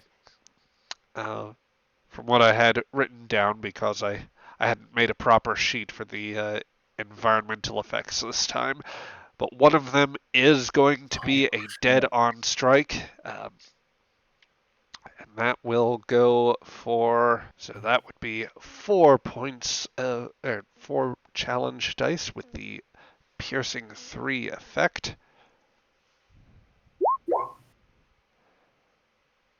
Ooh, that might actually do something here. Let's take one more look. Piercing 3 and thanks to nature, a frigate just took down a freaking dreadnought. Not yet. Not yet. It'll take more than a rock to stop them. Okay. Usually the ramming speed type attack has the piercing 3 and devastating weapon quality. The Koteth, let's see, they are technically a scale 4, so they would resist 4 points of that. That means that the ship is going to take 4 points of damage to their shields. That is 1 shy what it needs to breach. Unless you guys have anything to say about that. Sure. What can we do to we can do penetration? We could spend a momentum to re-roll that 0. Yeah, you could do either one of those things. You could technically re-roll the damage. You could also spend in order to take away 2 points of resistance there. I will say, however, because this is just an environment. Well, no, you have momentum. I'll allow you to expend it. Either way, the cost is 1. Yeah, let's just remove the penetration because I don't want it to be re-rolling it being still. Yeah, and that has the chance of failure. have momentum back. Okay. So with that, that is going to do system damage then. And that is going to be a structural breach. So that effectively means they have also lost another turn now. But yeah, that rock is going to hagger right along. I think it's going to hit the outer end of the warp ring, which, as the caltrops have caused problems with the engine, it creates shield disruptions. Thus, when the one contact is made with the roughly like scale 2 sized object, it's going to bounce along and just send the cruiser a bit askance, or a little bit off its axis. Connolly rechecks his navigational sensors. Sir, they've momentarily lost engine power. I think that we might be able to get free from them. Okay, put some distance between us and them. Are we going? Are we continuing on course out of the system, or should I take us back to Fomalhaut? Formal halt. I Should we drop... Quick out of character question. Should we drop the message beacon? That is your judgment call, if you so wish. Probably a good idea. We launch it one direction, we go back the other. In this whole mess of debris, it probably even makes it even more sneaky. Yeah, probably a good idea. Yeah. Okay. Deploy the beacon at the same time. Could I make the beacon briefly look like us continuing on to the message point? Oh, you could. No, I'd worry that if you do that, we're gonna lose the beacon. I'll say that you can do it if you so wish to create the confusion here. Maybe call it like a. Basically, it's a create advantage situation, so I'd just say difficulty 2, and let's call it daring and engineering to make it look like a little trick here. As steward, can I make it look like I am freaking out? Because I'm totally not freaking out about all this. You may do that freely. And no rolls needed. No. What I was saying was, can I like start to like random spazzy scans to try to cover up their own sensors? Because I'm just like scanning in all directions, freaking out. I guess that's a daring and science assist if you want to do that. Yeah. Otherwise, it'd be the ship coming in. I forgot how lower daring is. Okay. Possibly instigating a war. Stellar atmospheric science? Yeah, you're working with the stellar phenomena here. Honestly, that might be the better way to quantify this would be working with stellar or interstellar phenomena. Yeah. So I'll just like throw random, like add more radiation to everything. All right, here we go. Random roll. Please don't mess up. And Romanov, you still have the lead. It was actually Romanov's roll that was going. Oh, I was assisting? Okay. Oh, I was letting you go first, so are you just assisting, or? I'll just assist. As I understood it, it was going to be Romanov taking the lead role in order to launch the probe and create the advantage of basically electronic warfare, while Steward was trying to create just a little more interference to make things messy. If you want to invert that, then you can do so. The probe was technically an advantage at this point that you have to launch. I'm fine with either as a player, but I think the distraction of having them believe we're going one direction, while we're heading the other, should be okay. We could deploy a second probe to be the distraction. That way, the message probe is still out there. That's player to players. That's what Romanov is thinking. Yeah, we can do that. What do you think, Craig? Yes, I'm all in favor of giving us as many advantages. Just like yes to everything. Yes to all. Romanov looks good. Romanov will look at Shira and go, "I'm going to deploy a second probe. It's the distraction." And I'm going to spend my determination for the session on this. So this starts with 2 successes. How many momentum do you guys want me? Because that also helps make sure if they catch that probe, great. They may not look for the beacon probe. Yeah, just Yeah. spend one. Spend one because success. we've only got 2, so Yeah. Okay, I'm Spend one rolling roll. 3. Let's see. I don't believe any of my focuses apply, except for maybe computers, but that seems to be a loose application. Yeah, I'll allow computers in this case just because you are rapidly having to program a second probe here. And I think that because you are setting up something, I am going to rule that the difficulty is increased. You are Because I'm rapidly doing trying.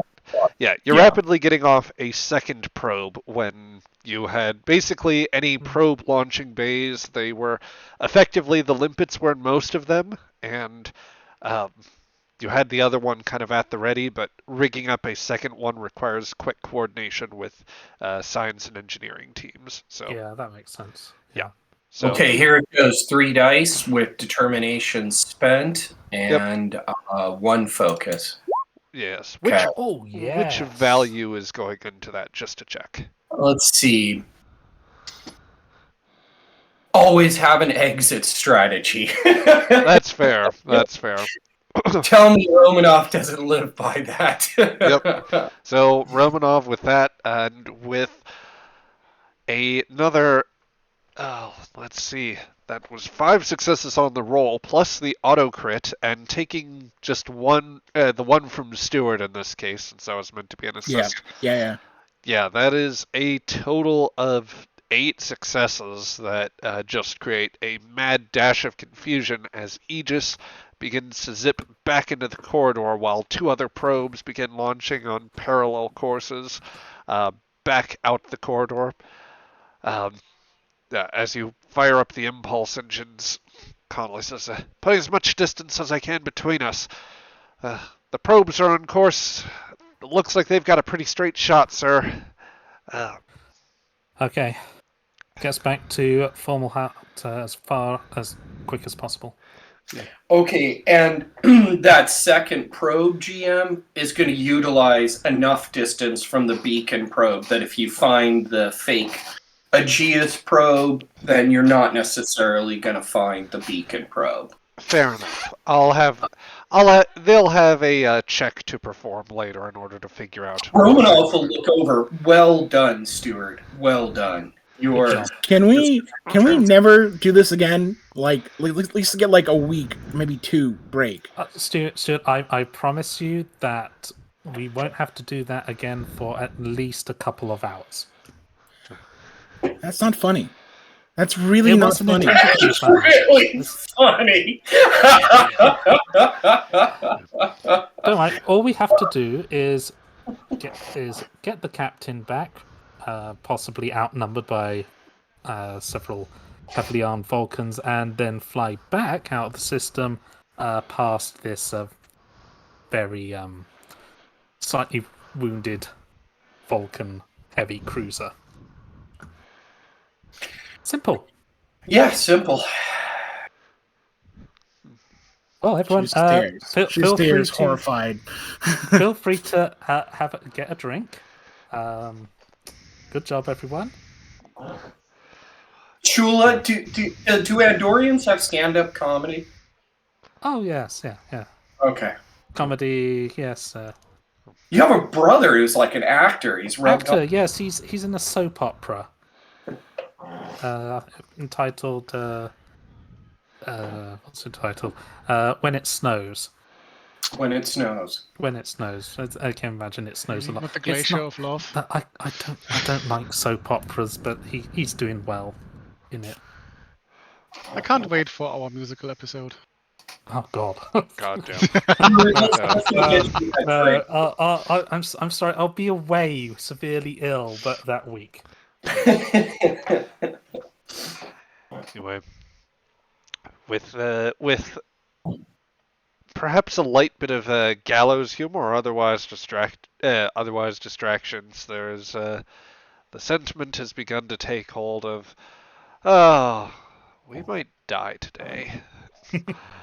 But there is hope that remains that you may yet extract yourselves. However, all of that hinges upon what goes on with the away team below.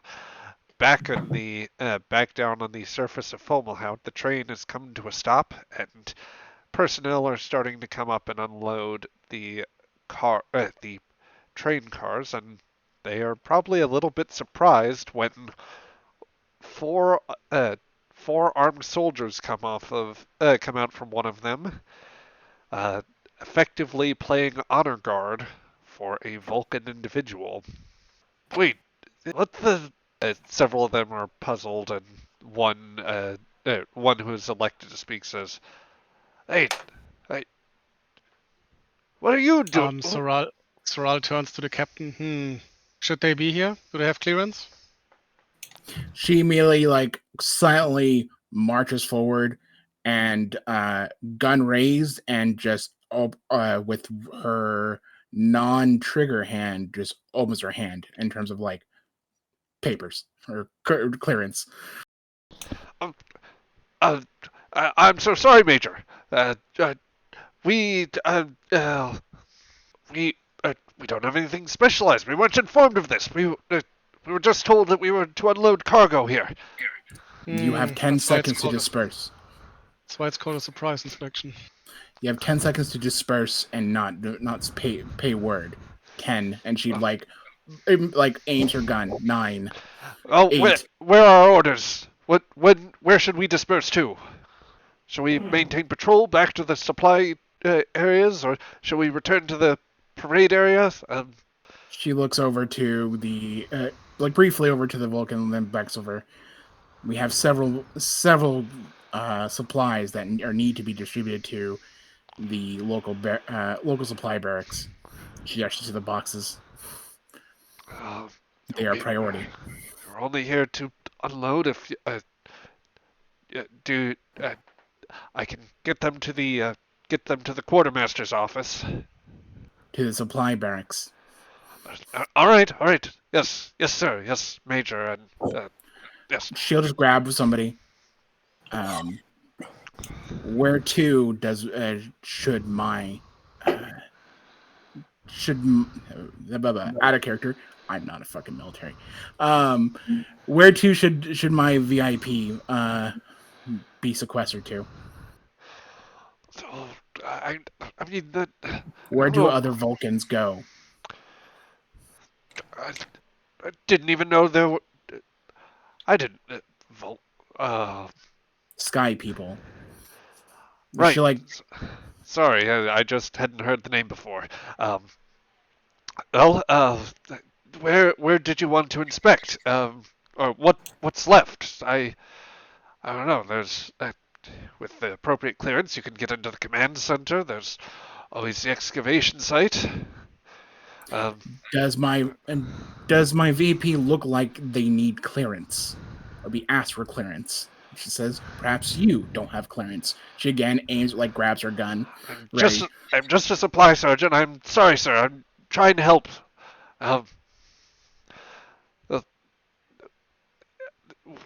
I mean, we could get you to the squadron very easily if they wish to inspect the equipment. What is it that you want? What is it that our guest wishes to see? She looks over to the Vulcan. Just roll. Oh, leaving it at my feet, do you? Hey, I'm helping out where I can, but I guess not. I do a lot of thinking as a captain. That's fair. It's like, sloppy. Will be in the report, Major. What I wish to inspect is everywhere our materials go and are used. Make sure they're used correctly.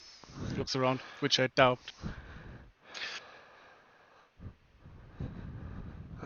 Very well. You probably have no need then for the excavation site near the alternate entrance for the place of record, but I can assign a private here to see to it that you are shown where the squadron is set up, and you can examine the craft as are arranged here. I know that the rest of your party that was here earlier, there was talk of an inspection there, but it was a very brief visit. I suppose that I won't speculate, sirs. Um, yes, we'll just see to it that these boxes are moved to the supply barracks, and that uh, we can see to it that you're otherwise sent along. I can have troops brought. Request troops are brought around so that you can see our the hand weapons in use, whatever's to your liking, sirs. This man was not expecting today. Yeah, it's surprise inspection. It's in the name. Yeah. I mean, this is Felix. The dig site sounds interesting. I'm just trying to. Yeah. I feel like we should get a counting of all the personal weapons, and we should probably say as such. We can even say that you are a specialist regarding, the engineer regarding those weapons and such, and we need them all inspected so we can get rid of them. But then again, this probably is only like not just the only place to have these weapons. Yeah, no idea how far they have spread. Yeah. Well, I feel like a dig site then, probably. Yeah, it is, of course, possible. Like on the other end, I will give you for free that as someone who knows logistics pretty well, Major, or whose character does, Yeah. going through like like the supply area, chances are if these autocrats keep records as well as some of them do, and they write everything down, much to their detriment in many cases, then it's possible with the record keeping you'd have a precise idea of how much tech they have here. So that could be a side mission for those who are in the boxes. Meanwhile, I can also disperse. I can also separate the group a little further. Have them go to the quartermasters and supply barracks. Meanwhile, all right. yeah, you can alternatively Okay, you can hit it I together. think, You can hit the barracks together and then get everyone there once you have people in yeah, outfits. perhaps, superior superior one that we go to ensure that our initial task is successful before reaching the dig site, sir. Very well.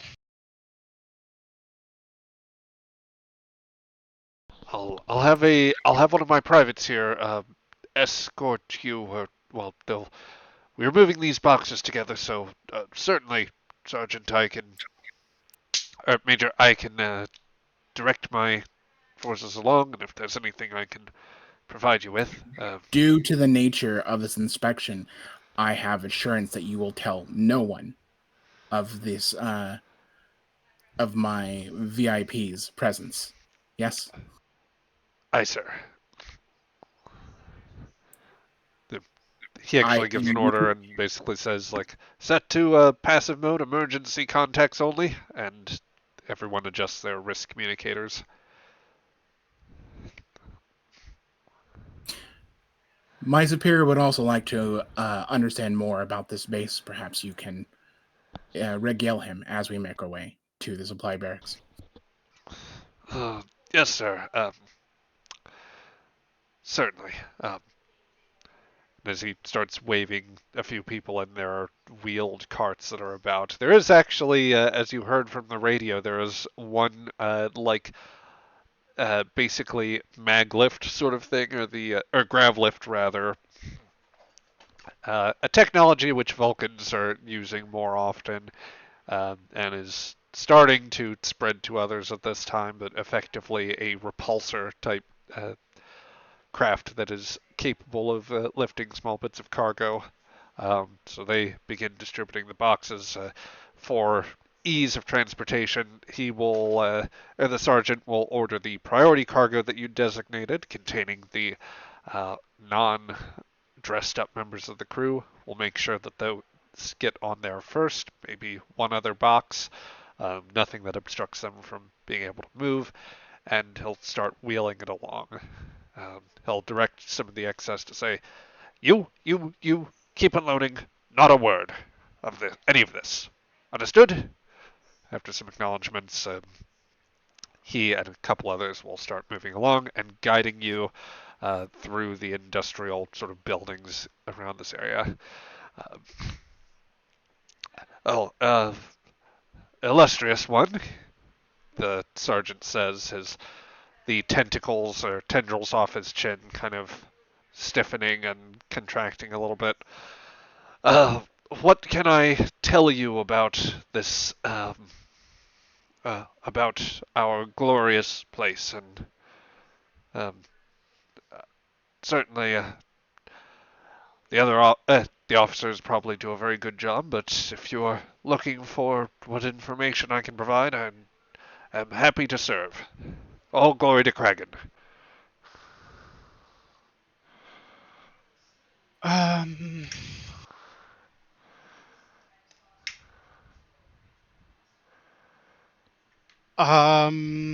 I wanted to preface that with something, but my mind is just blanking at the moment. Kind of, I need to make sure that just say everything. Like, just tell me. Yeah, it was Tell me kind of what like you I will. need to make sure that everything's handled properly. Tell me what your duties here, and then just kind of start from there, like wherever he goes, Oh, or like what his specific duties here are, not like his general post, obviously. well, I mostly work in the supply corps. I organize the logistics for distribution of various weapons, provisions, parts. I've actually had. I am not in the research and development role, but I have been increasingly able to play over a role transferring the surplus stocks that your people have been generous to provide, so as to assemble the squadron that we are preparing. A marker of our great alliance. Yes, indeed. How many of our weapon shipments have you handled? As far as I know, I have only been tasked with 2 of them that have come in recently. There were dozens and dozens more over the years that your people have supplied to us, for which we are very grateful. It has made subduing the outlying rebellious sites and making their populations far more compliant with General Kraggan's glorious order. Sharp is very glad that the visor is obscuring.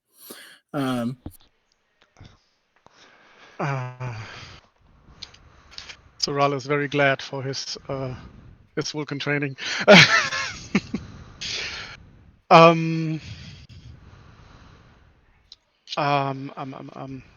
Fuck! I distracted myself and I lost what I wanted to say. If anybody else wants to jump in with ideas, then by all means. How many people are stationed in this base? How many Vulcans? How many of Vulcans have arrived since then? How many have left? Also, we are like in the open-ish now. Do we see the shuttles arriving or something like that? I don't know quite sure what the timeline is, but yeah. So, there isn't. It seems like there isn't necessarily an open bay here where the craft are landing. Based on what sensor scans you've taken in beforehand, I'll give you for free that you could infer maybe that while there isn't like a direct way from the surface for shuttlecraft to fly in, it's more likely that they have worked out like a smaller shaft that might proceed down deeper into the base and thus give the any arriving shuttles the opportunity to land. The caves as they were designed, or if you buy into the myth of this great machine and the distant visitors, this cavern was very much meant to be a resilient shelter that did not let much in the way of like major dangerous air currents in, because obviously if an asteroid or meteor hit, then that would cause like a considerable shockwave, superheated air, all that this place was meant to hold against that. Question regarding Sharp and Makos. Do I have, because I was rewatching Enterprise, as a Mako, do I have the subdermal mic and earpiece? I mean, that's entirely possible. I would leave that up to you if you so wished. I would just, for the sake of if the communicator, if I get a ping from communicator or something like that. Yeah. If so, then yeah, Sharp definitely has that. But I just wanted to ask before us making any assumptions. Fair enough. Yeah, I would kind of like lead him along to explain as much as possible about what's going on here. Hopefully without revealing that we have no idea. And also, I'm very happy for you to give us the cliff notes, so you don't have just to ramble off logistics or whatever. So, let's say that you basically like you want to assess how knowledgeable or how well trained he is, like as a holistic soldier. So, he will go kind off. of like what's how much does he know of what's going on here? Because that's like really what we want to know. Yeah. Yeah. We will probably get tons of information we don't want because we're trying to be, Yeah. circumspect about it. But Yeah.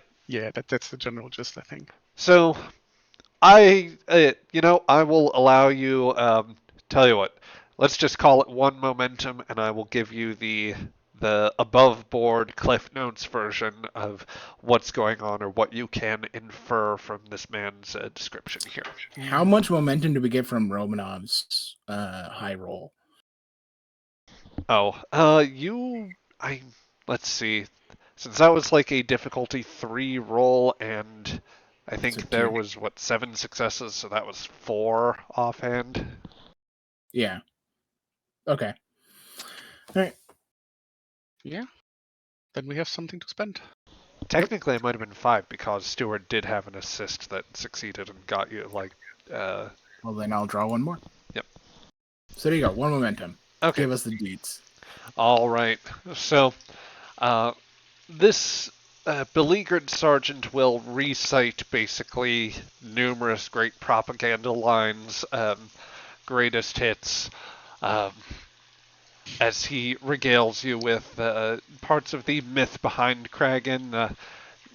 There will be a lot of useless information. Probably he invented like a food dish that he probably didn't, or was glorious and wise in other ways. The standard cult of belief in your autocratic like near demigod character, but it's more of a once we were divided among many settlements and we were governed weakly and into decline, but the equivalent of maybe 30 some years ago, General Kraggan rose through the ranks and brought justice. He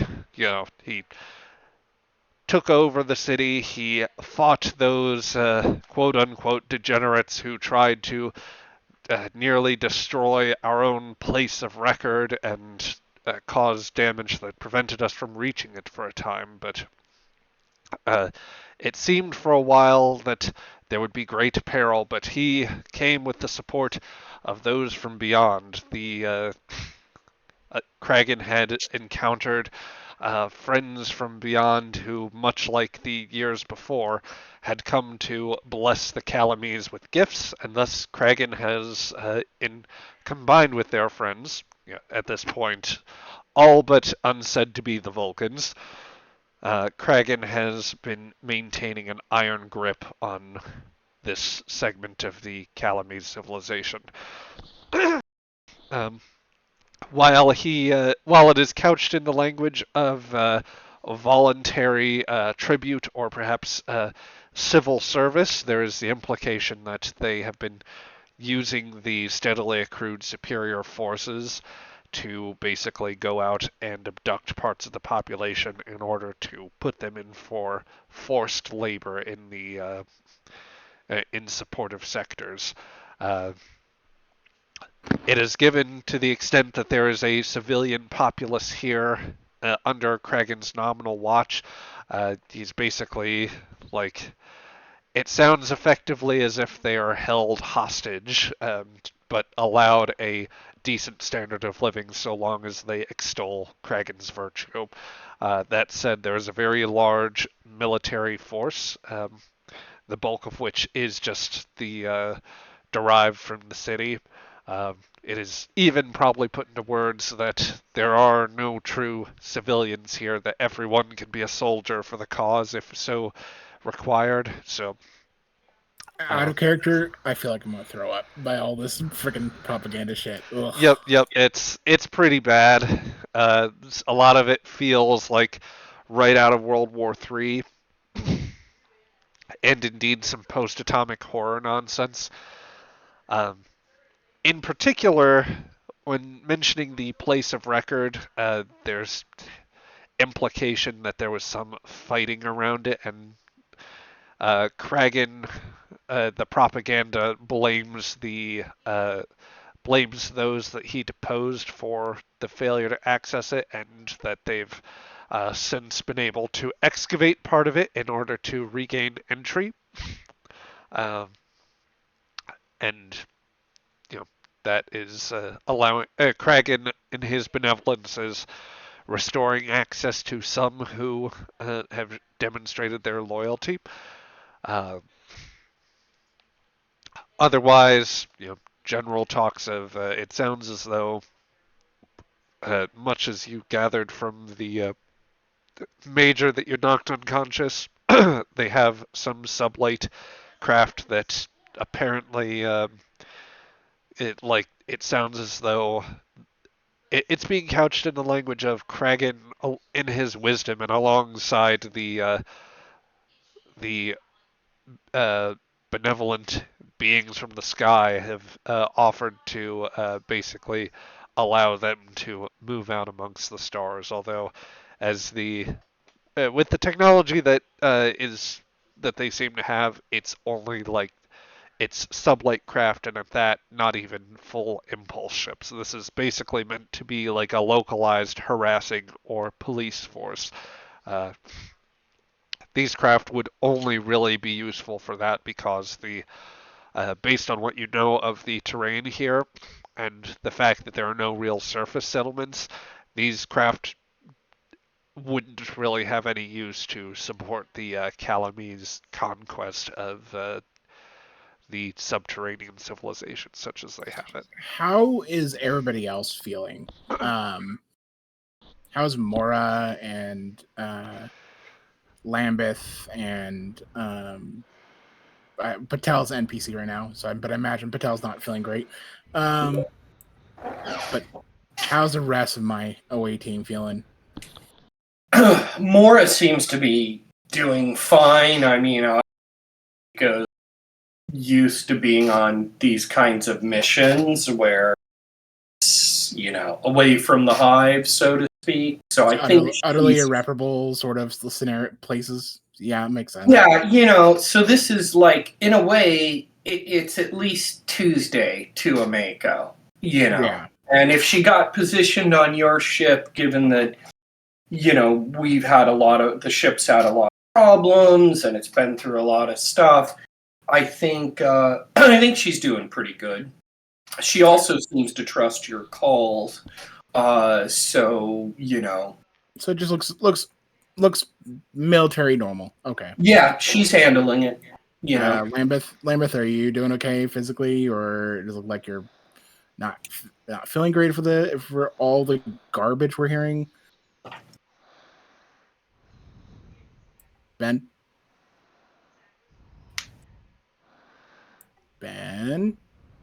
dead? Hello? Can you Hello. hear me? There we are. We can hear you. Right. I accidentally hit the mute button on my headphones. Yeah. Instead of on the thing. Right, so yeah. We're hearing a lot of World War III, like the worst of World War III. Yeah, going on that. Yeah, Lambeth is like he's not from Earth, so he doesn't really know World War III references, but he's been around a lot, so he's probably heard come across the occasional kind of cult of personality that's a little similar to this, and it's kind of he's got a little bit of rage and anger bubbling under the surface, and it's kind of not helping his opinion of the Vulcans. He's like fiddling with his. I guess he's very looking down at his bag, his medical bag, running through, kind of repeatedly taking inventory of everything he's got. Well, I think actually he's probably got a stress ball packed in there that he's squeezing at the moment. Yeah. Very surreptitiously. Certainly. Yeah. I will whisper very quietly under my breath and through my mic and into Mora, and I'll say, "The doctor. Make sure he's fine. Stick with him. Subdermal. Make sure he doesn't break or cover." Got it. I'll stick by him and I'll play rear patrol. Confirmed? I mean, I don't think we can talk that much, but she'll just nod. She'll give you the quick Mako codes for that shit. Yeah. When the guy is talking about the excavation, I would try definitely to steer it more towards that. Have there been any complications? How's the progress? Stuff like that. I do not know everything. I am not assigned to that, but he'll look around. There may have been.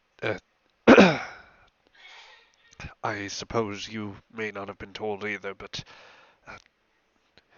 would I have your permission to speak? There's the slightest look of terror in his eyes. May I speak candidly? The fact that you are offering as such means that it's important to the illustrious one. Continue. I'm sorry. Some of us, some rumor has been about. I know not who exactly started it. But I could provide names if it were needed. There were some rumors there were damage to the chamber that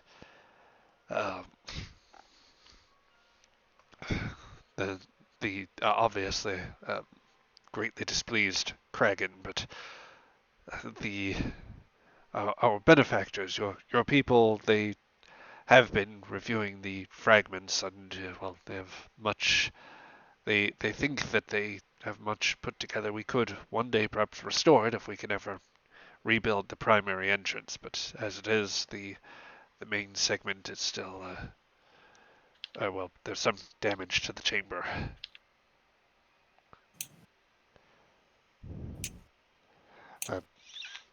As the conversation continues, you arrive at the main sort of supply depot, and starts waving it. It starts waving it through an entrance. He'll even go up and speak to some. He'll go up to whoever is manning the supply depot. But we'll first say, shall I pass along your orders maintaining the radio silence in this area? She'll nod. Right. We will see to it your cargo is unloaded, and then make sure these people are sworn to appropriate levels of secrecy, and then we will resume unloading the thruster modules. If you find anyone who breaches such things, you will bring them. You'll incarcerate them and wait them for my or the illustrious one's arrival. Yes, Major. I shall see to it that appropriate lists of names are drawn up, and punishments will be on standby for your order. The punishment belongs to the illustrious one and myself. No one else. Is that understood? Yes, sir. Glory to Kraggan. Glory to Kraggan. Dismissed. And he will disperse his soldiers with allowing you to get the lift into the into the bay and, out of sight of the other personnel who are now all distracted by the arrival of the other soldiers. You are walked into basically another similar sort of warehouse area. Mora, guard the door outside.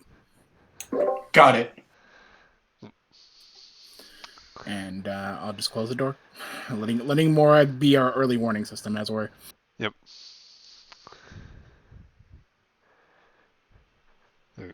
Patel says, "Well, that's a lot." She removes the mask and knocks on the boxes. You can come out now. Yeah. Sloan will pop the thing off, and Natala will follow suit. They will both go to check on Fenn, who is still lazing about a little bit, although his eyes are half open. How did you get in my egg? This isn't nearly as comfy. I'm sorry, but it is nap time for egg people like you. Oh, I'm not. She smile, a small smile, shake her head. All right, so we're in a nuclear horror society, she says with a grim face, or equivalent to. The scary thing is they don't seem to have gotten. They didn't need a third world war and large amount. Well, their cataclysm was natural, but it sounds like they'd lasted some time before this happened. Hasn't been the first. It hasn't been for the first time for us either. For those sort of societies, she says with a bitter taste. All right. If anyone can find me the manifests or quartermaster's papers or computer system. Meanwhile, doctors, if you can find uniforms, they're probably around here. She'll hand them a translator. Yep. Natala will pull out a hand device. Oh, I brought my own. Just nod.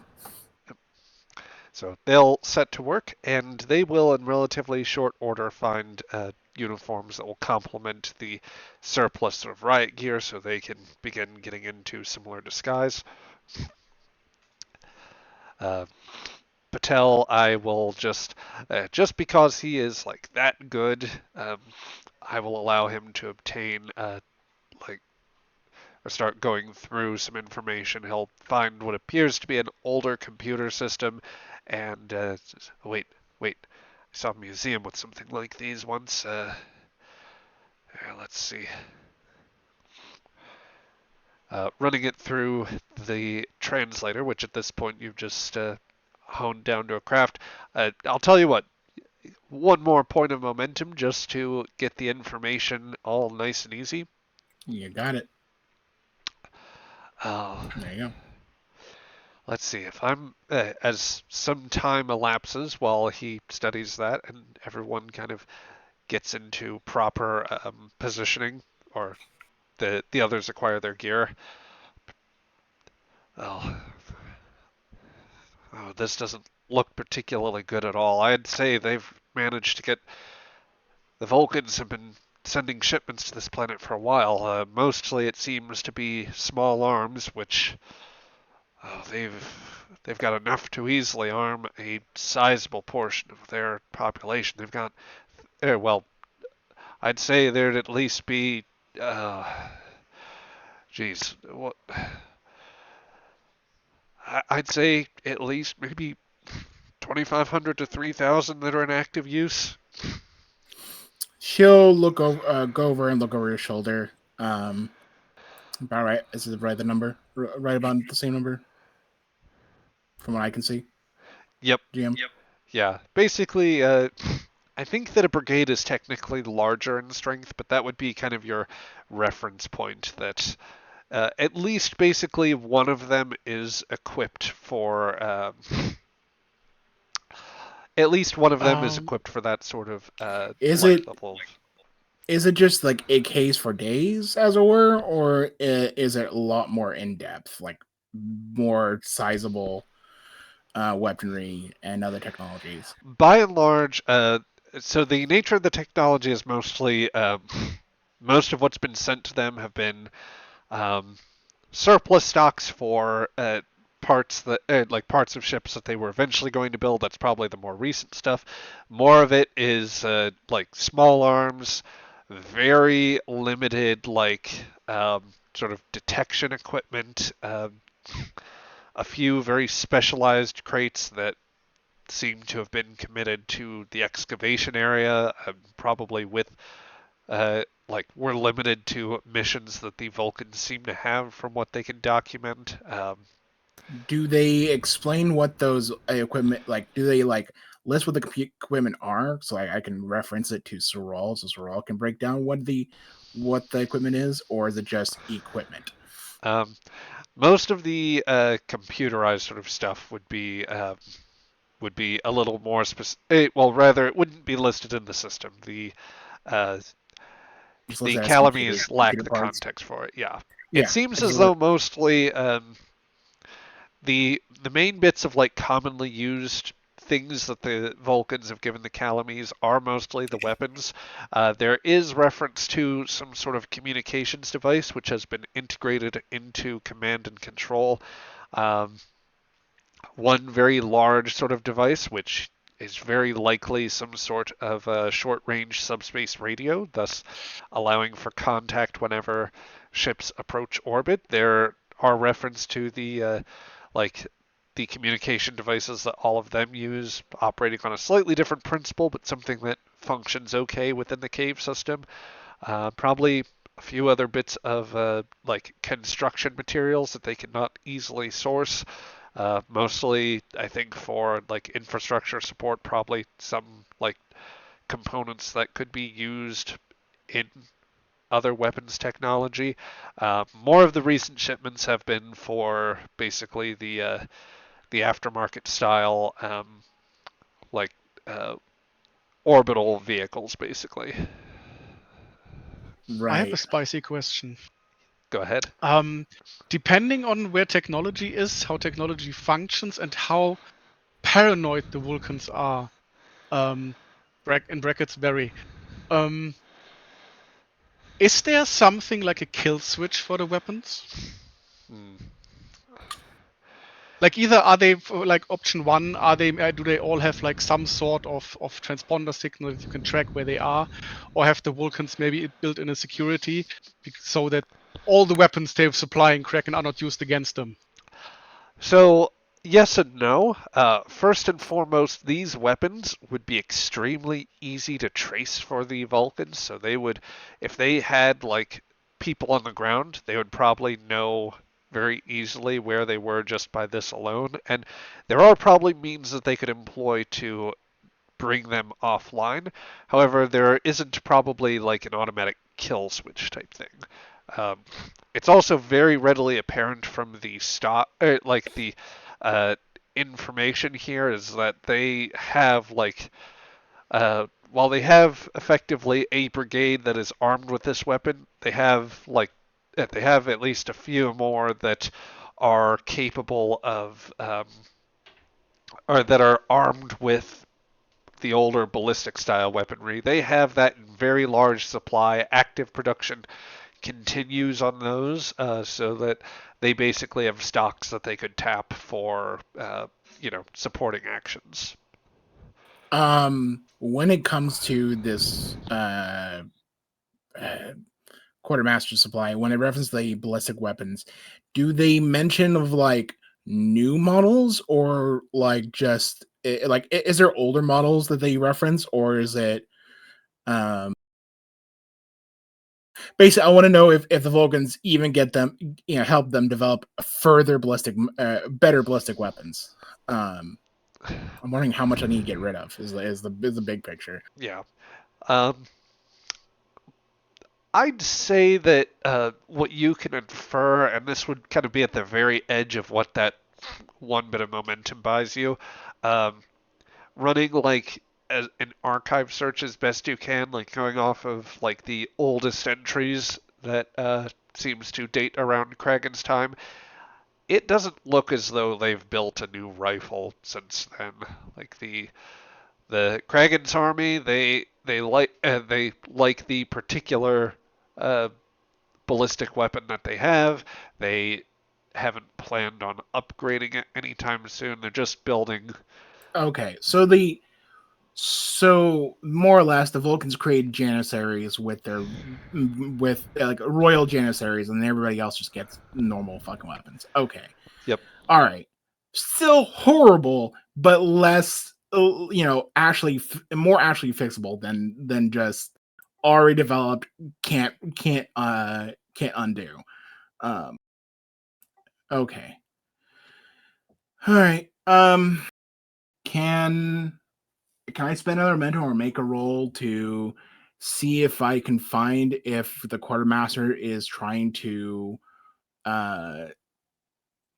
have any supplies or something like that disappear in the shuffle of things? So any other extra phasers or alien material, or just what is this quartermaster probably just skimming off the top that I would need to be worried about? I'm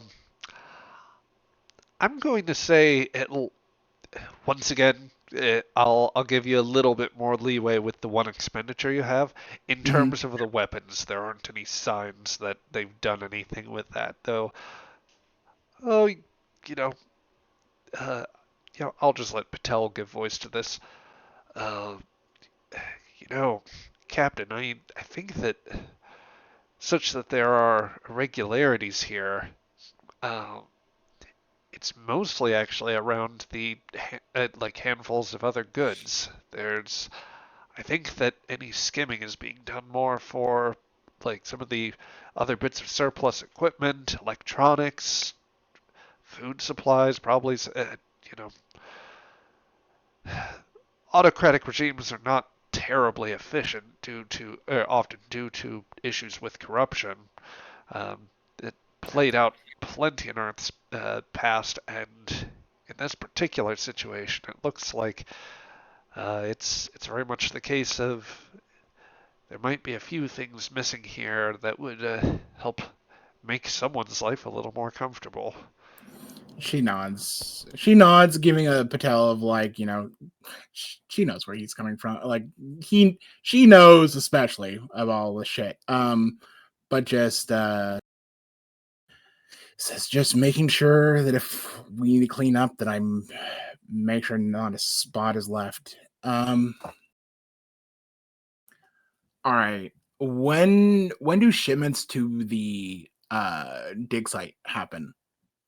Like, is there any transferring of guards or supplies to there that are coming up soon, so we can walk down there without having us being noticed?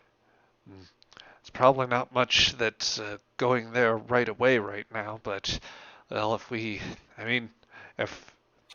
you're okay with it, Mr. Saral, Patel continues, we might still be able to bluff our way there, because I don't think that they're going to turn down their Vulcan benefactors, but that's just me. I'm really not certain, and you are in command here. I'm not trying to take that away, and he takes out his handkerchief and brushes his forehead again.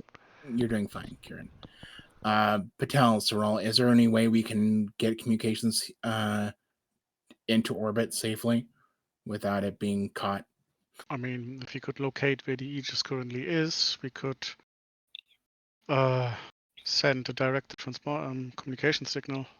Just nods. From when we scanned like the planet and everything before, like back and with the very beginning, is there anything that would come to mind where we could like hide a signal, like in radiation or some weird frequencies that the planet gives off or the surrounding area gives off? That might be possible, but the problem would be that in your present location, the interference is just too significant for you to get off a signal properly. There was a subspace communicator or a subspace communication equipment. Yes, something of that high power could could very easily be used, or at least that would do the trick. The problem is that it is over in the or like it is probably integrated with the command and control, and thus Highly secure. Yeah. yeah. Okay. Yeah, Sloane will interject here as she has her gear on now, though has waited to put on her helmet just yet. Much as I don't want to split us up or like create too much risk here, we might also consider the idea of, if there is a way out of here, and I know that with the Lily occasionally there'd be a hazardous situation. I had a panic button that might allow me to bring in my ship on as close and safe roughly as I could. I don't suppose, Mr. Sobral, you've got any sort of protocol like that if we could get a signal out, or if we could get someone even partially outside of this place. Several actually, but I never accounted for cave navigation. Well, If you could get to the surface now, it's a different story. We're still fair deep inside. All right. You should all grow wings and fly, and everything would be all right. She just looks at the bird, considers, and then shakes her head. No, still become a cooked turkey. Though Fenn might have a point here, Captain. And not the growing wings and flying, but he's obviously he's packed his bags and gone for a trip at this point. It sounds like, but Just a contingency, just in case he was found. Once we do decide to exit, and we are going to need an exit strategy sooner rather than later. I'm working on it. She nods. Well, they did mention something about a squadron of ships that they've got. Yeah, certainly. If we can ask our supply officer. She looks over to Saral and look back at the door to make mention of where those where that fighter bay is, and we can get there afterwards. Do we have like a map on the computer? Patel is able to start pulling one up. He says, I'm way ahead of you here, Mr. Saral. I've actually got something, and I'm comparing it with our tricorder. This is good here. I've not only got a map, but I've got I've got what I think I can map out as a fairly direct route to get to their excavation site. So we could easily go from here and access that this place of record, or hall of records, whatever the location is. Brushes just a little more sweat off the brow. Is there any place where the aircrafts would be located? Give me some time and I can get that down too. Copy the information to our hand computers. And he'll never do exactly that. Just so none of us are lost. All right. So yeah. Little time elapses. He charts down a few important sites. Say, the information on here doesn't give me much in terms of specific layouts of how how certain procedures work. This tech's pretty basic, and it seems to be somewhat restricted. I'm kind of at the limits of what I can do with this technology here, but at present, best we've got. Shenons. We'll work with what we have. Thank you, Karen. And she starts putting on her mask. So Or what's our helmet. goal at this point? Hmm? What's our goal now? Our goal is to at the dig site itself to discover and record what they're going after, finding what exactly they're after. If we can properly decipher it in the moment that we can, and hopefully find a method in which we can fulfill getting the Vulcans off this planet. If not, at the very least, collecting as much data as we can before leaving through the fighter bays and sending such a report to Starfleet, letting them handle this. And of course, whatever information we get, Sloan interjects, uh, ensuring that we have equal access as well, so that we can try to complete this map and maybe get to the center of this thing. I'm She not giving up nods. now. Why is it that every archaeological site is in some junta or another? She says. Seems almost a trope. Accidents of history. She just gives like a uncomfortable grunt and just puts the helmet on. As do the rest of you. So yeah, go ahead there, Sorrel. No, Soral is just having a moment. One of many. Well, with It's that, not one of happiness. indeed not. Um, do you leave Fen in the box for now? Are you bothering to take him with you,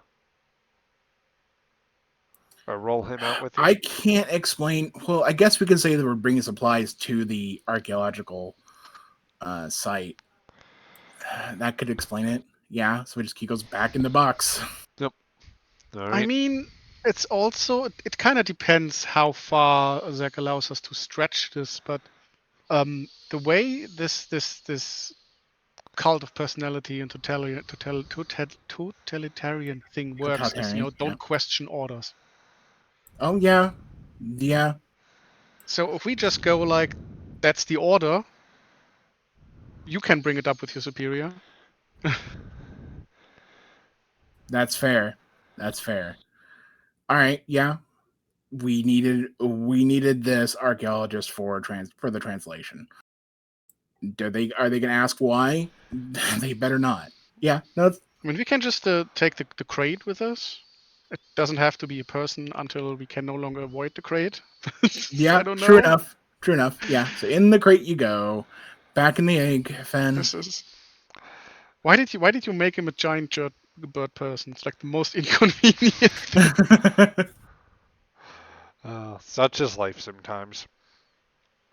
So, yeah, you wheel out the box with the Aurelian and proceed once again under disguise. Most of you in armor.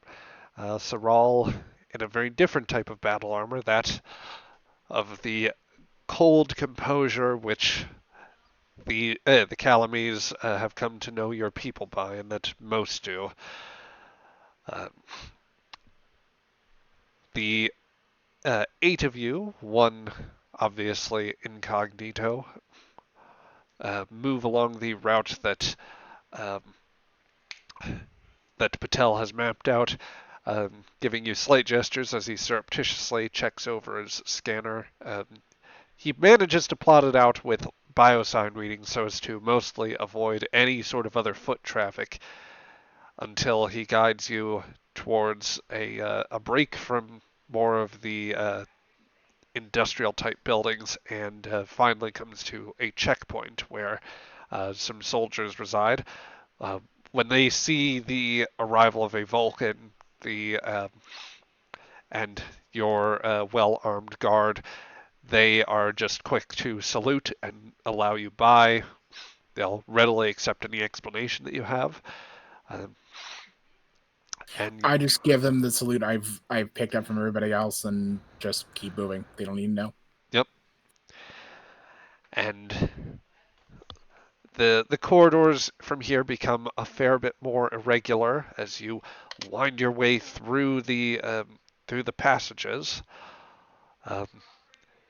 It is initially, for a time, the light that pervades the tunnels comes from artificial sources, but gradually you start to notice there are actually some interesting natural formations. What appear to be funguses and pods, mosses that are more bioluminescent in nature. Uh, they are the way, although the walls are irregular and rocky, the area begins to flatten out a bit as more well-worn paths broaden out. There are signs of equipment and boxes strewn all about until you finally round through into a fairly expansive chamber, one where you readily see that there are several soldiers milling about, perhaps a few unarmed personnel working through things. There are chains, boxes, and other light sources, machines of all sorts set up. Many plants arrayed in this area. In particular, cranes, pulleys, and chains seem to be arrayed through a great hole in the ground as you near this site. Based on the records Patel's going to take one final look at the sensors and says, well, I think we are close here. There's some commotion, however, as voices rise up from a different part of the chamber. They shout in a great roar, "Glory to Kraggan!" And that is I where was we just are. about to. Yeah. That is where we are going to cut off for today's session. So I want to keep my eye out for other Vulcans, but I think that's the least of our problems. Yep. Glory to Kraggan! Glory to Kraggan! Yes. With that, we are going to leave off for tonight's game. So, for those that joined us in the archive, thank you for stopping in. We hope you'll catch us next week. Hopefully, by this time next week, too, when this is live, the other Broken Sword will be back up. For those watching both series, I will say we did have an issue with Roll20 last time collapsing, so that's on a slight delay. But neither here nor there. We hope you folks have a good rest of your evening, and we will catch you later.